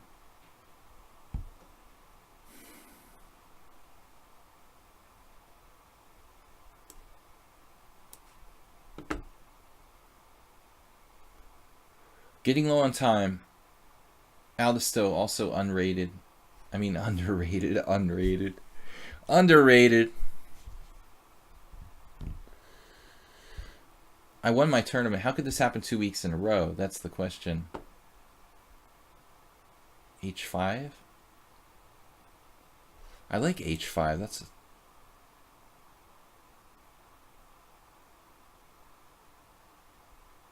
And maybe h5 is too slow.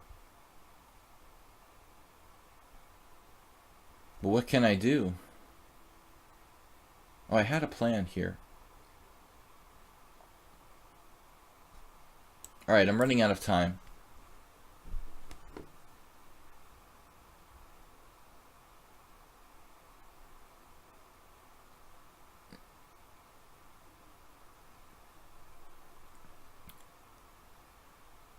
I have a crazy idea, guys. Bishop takes e4 for Aldisto.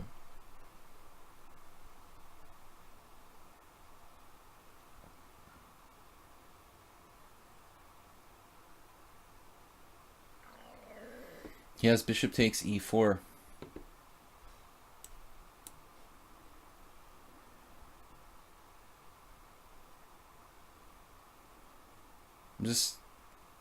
What am I doing?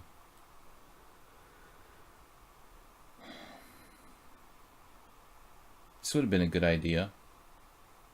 Doesn't do anything. Jesus Christ.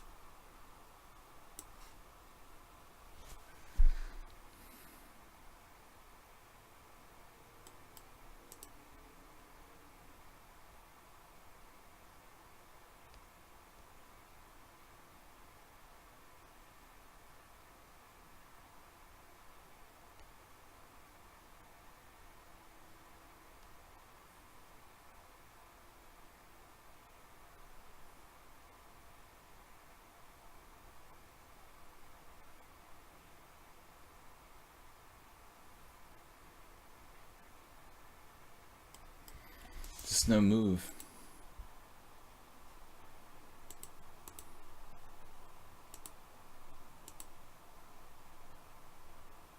So I'm an idiot. Like basically if I exchange on e3 first, and then play rook f1 check, and then play king h2, h4, I'm winning. But first I had to be fancy, I played queen f1 first. That's good. Congratulations to Aldisto for fantastic defense there. After I conned him into taking on e4, I misplayed it. But I still won the tournament somehow. This was working. Bishop takes e4 is a blunder. I was trying to get him to do it, but I mistakenly thought like my win was queen f1 check. Missing that he can play king h2. He should play queen takes and exchange queens, and it looks like he's okay. It looks like a kind of like Mexican standoff, like take h4. Wow, that's a tough move to find. Stopping me from playing h4. Yeah, nice game, man. I thought I'm just winning like you have to take, but this is a bad assumption. After rook takes, king h2, h4, it's game over. That's the point. But unfortunately, he just like quickly found king h2, only move. So unfortunately, my fancy tactic, it doesn't work. We have to trade queens first and then play rook f1 check. Basically, same deal. Same deal, just winning the exchange. I mean, is there any hope for him here? Rook there, king h2. Well, the problem is that g3 is with check. You know, when I take on g3, I'm taking with check, so he doesn't have time to take my b7 pawn. I can just play something like b6, and we should have excellent winning chances here. Maybe it's a draw, but why would I don't even know. It looks very tough. So anyway, unfortunately, it didn't count for the tournament, at least. Sparkle Horse Arena.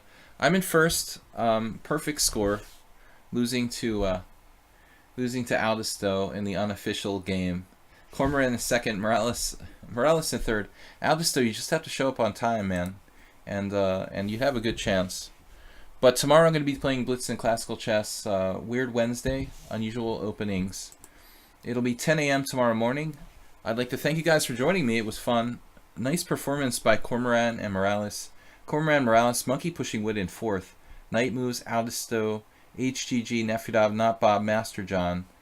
Not a lot of masters today. I don't know what's going on. But we will be back tomorrow morning. Thanks to you guys for watching. It's awesome confetti. I'm winning the prize trophy. We've got Soltigo to thank for coming and hanging out with us a little bit. Drink some red wine and beer. I don't know if he does. I'm just kidding. Anyway, guys, we'll be back tomorrow morning. Blitz and Classical. It's been a long day. I've been working like 10 hours today, so not a bad performance, considering that I was working since like 8:30 in the morning. We managed to get 32 points. Cormoran second, Morales third. So I will see you guys tomorrow morning. It's been fun, and thanks again. Don't forget about my YouTube channel, Video Chess Training on YouTube. Again, thanks to Soltigo for moderating. Thanks to all you guys for subscribing, and also thanks to you guys who have supported the stream with donations via PayPal. I much appreciate it. There's a Carlson Dingler Ren match. Oh yes, I forgot about. Yeah, the Chicago. What is it? St. Louis chess. Okay, that's why we lose all of our viewers. All right, guys. I will see you tomorrow, 10 a.m. CET. Later. Bye bye.